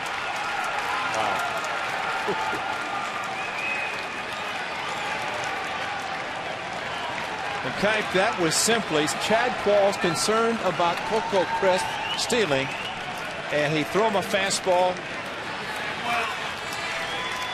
He hit a home run against Pelfrey on April the 10th. Not quite as big as this one. A huge tunnel, sunflower seeds, and what a big blow. What a huge, huge hit for Sam Folk. And Dan Otero with the pat on the back. He's the pitcher of record, but Sam Folk, probably the biggest hit of his A's career. So a 3-run 9th inning, and the A's lead 5-3. Astros bullpen. The A's have done their share of damage against that bullpen. Big bouncer. Altuve can't get it, and Donaldson has a hit. That's the 4th hit in the inning. Sam Folk took a first pitch fastball. Coco threatened to steal, did not. Folk gets a fastball middle of the plate, belt high, and crushed it.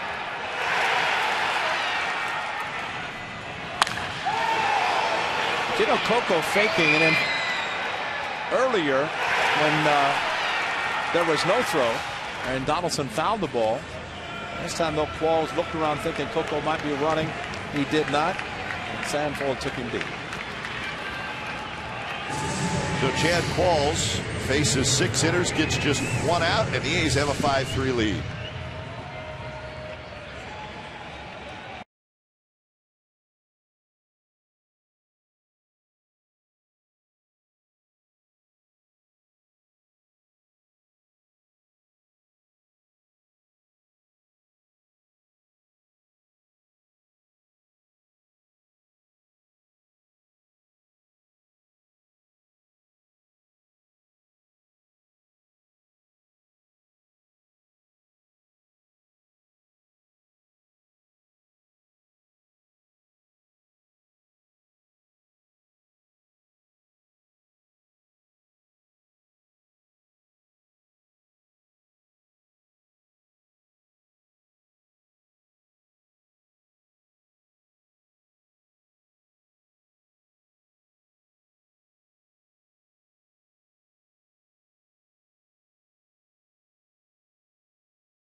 Astros thanks to Sam Folk.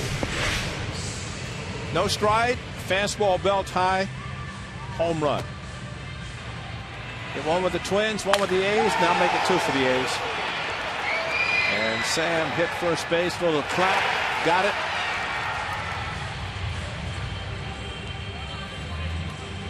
Just enough, boy. That was dangerous when you see Marisnik jumping the way he did.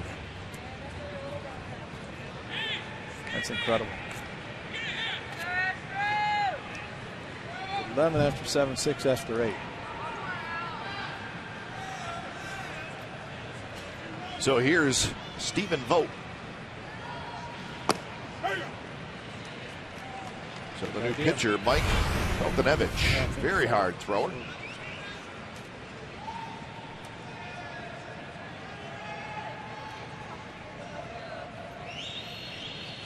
Feltonevich, one of the top prospects for the Astros. So our first look at him. Give you a lot of credit, partner. You got those pronunciations down. Feltnevich. It's good.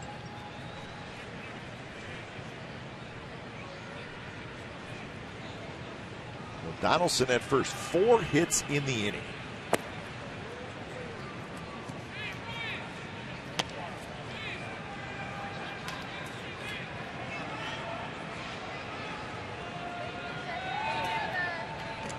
It all started with Gomes bloop single. Remember, Johnny Gomes was down 0-2 when he blooped a single. Gentry stole the bag. Castro got him over. Sogard with a hit.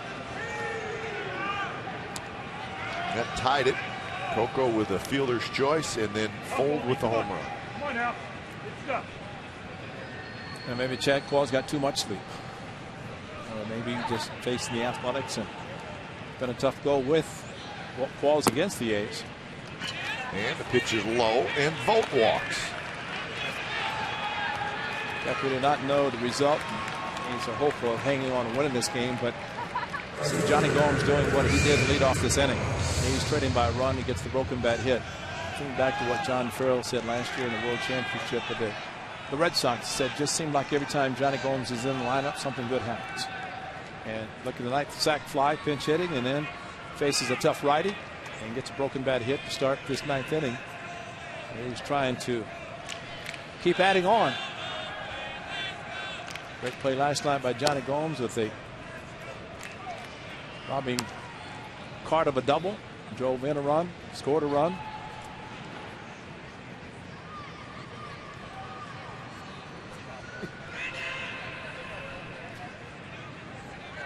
So 1-0 to Moss, 2-0 to Moss. And now we're going to get another meeting at the mound.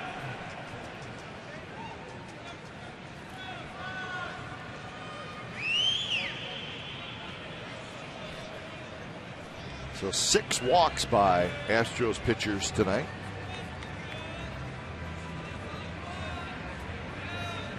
Peacock was fortunate. He walked 5, but only 1 scored.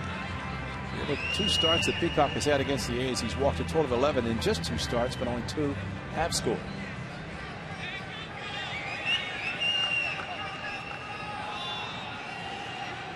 So Donaldson at second, Vogt at first. Good swing there by Moss, fouls it under the first row of the upper deck, bounces downstairs.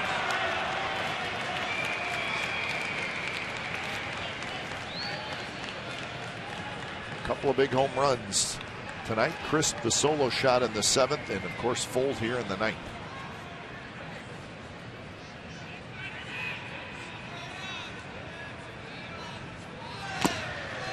There's that fastball at 98 miles an hour.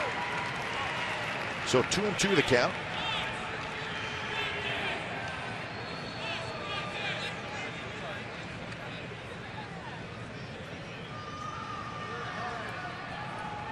The A's have hit double digits in hits with 10, 7 for the Astros.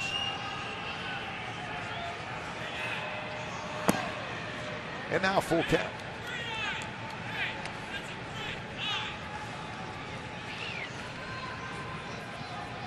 It's been Peacock, Chapman, Veras, Qualls, and now Feltnevich.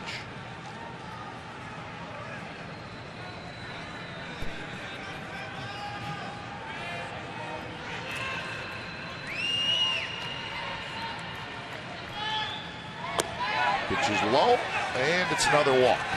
7 walks in the game. So the bases are loaded, 1 out. A's have batted around again as Norris steps to the plate. 27 times now. I think it's 26 earlier. 27th time the A's have sent 9 batters to the plate. This is an impressive statistic. Trailing after 7, trailing after 8, and batting around.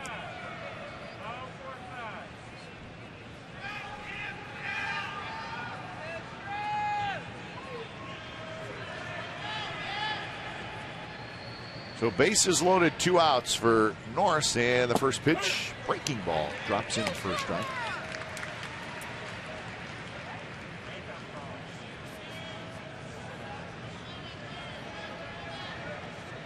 Astros will have the top of their order coming up in the 9th inning.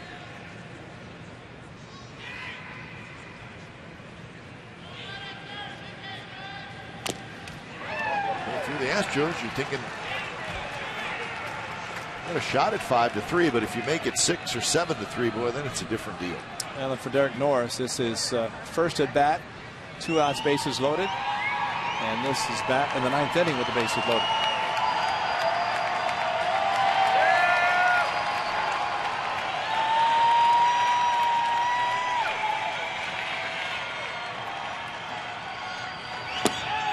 And that one outside, 99 miles an hour. I think it's just been a strike tonight sometime, but maybe a couple of hours ago. But good waste pitch, if there ever is such a thing anymore, but good pitch on the outside corner.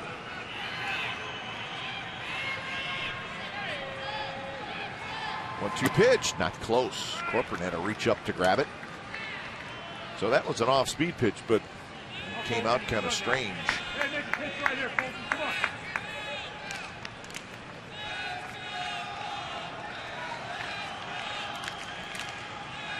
So now Norris has an even count. Donaldson, Vogt, Moss are your runners. Swing and a miss. He struck him out. So the A's take the lead. It all started with a base hit by Johnny Gomes. Sogard tied it with a hit, and Foltz gave the A's the lead with a 2-run shot. Bottom of the 9th coming up. 5-3, the A's lead.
Astros, they've done it a handful of times against Houston this year.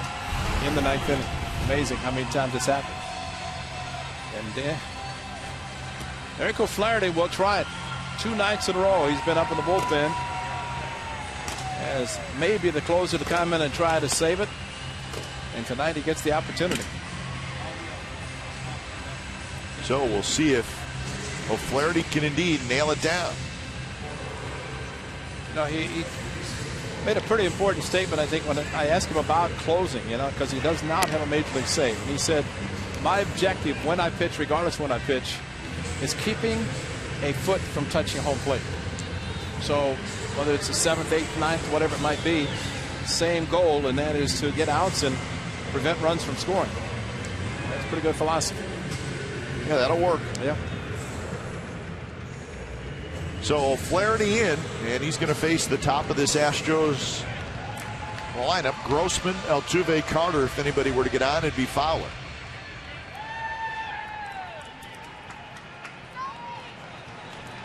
So Grossman steps in. He is 1 for 3 with a single and a walk. First pitch is outside.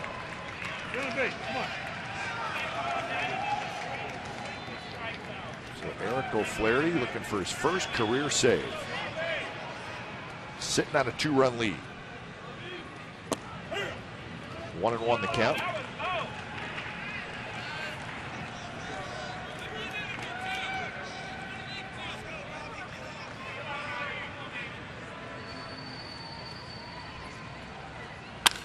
Line drive, left center field, that's a hit.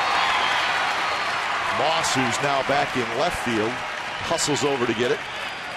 So the Astros are going to go quietly. On the 1-1, left it up a little bit, and a base hit. So the A's with the bases loaded, top half the inning, with 2 outs, didn't score. The Astros, 8th inning, bases loaded, 1 out, didn't score. So Moss now in left, Gentry in center, and Sam Folders in right. So that's your outfield alignment. Here's Jose Altuve, who bounces one to Donaldson. Donaldson has it, fires to second for 1, back to first, got him at first, a double play. Porter out so quickly. And he's lost his challenge, I guess, an umpire review if necessary, but regardless, Donaldson with a great quick throw to second base, and watch the quickness at second by Cayespo. Bang, bang, get rid of it. Or I guess that's Sogard, because Perino went at the shortstop. So you got all kinds of moves, but I guess they're going to look at it. He's out. He jumped to the bag, and he should be out. That last angle looked like it, but quick turn by Sogard at second, and stretch by Vogt, and it looked like as Altuve was in the air, the ball was caught. So Sogard has slid over to second. Perino is now the shortstop. Well, this is a big call with Chris Carter coming up. And it's an umpire's review, too. The announcer just made that announcement. Let's take a look to see if Altuve is in the air when Vogt catches the ball. And that's the key, because guys, runners at times will jump at the bag. He jumps. And see, he's in the air as the ball was caught. And he's going to be called out. So a huge double play turned by the Athletics, and now there are 2 outs and nobody on base. In fact, you're exactly right, because with CC Chris Carter, if there's a runner at first, now Carter can hit his mammoth home run, and won't mean anything. It's 1 run. It means something, but definitely not with the runner on board.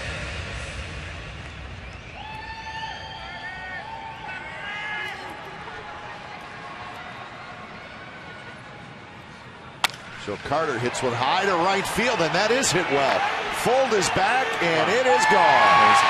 Chris Carter homers the other way. He's homered in every game in this series. Now it's 5-4. It's unbelievable.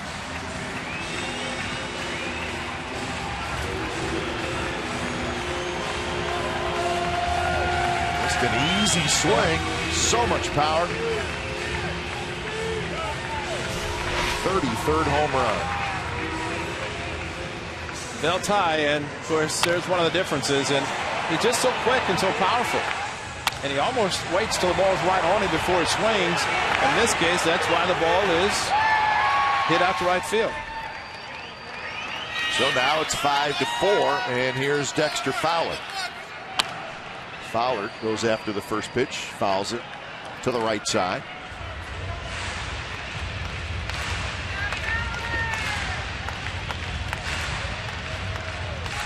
So a huge series for Chris Carter, but the A's trying to win the series. They can get Fowler out. Strike on the outside corner at the knees.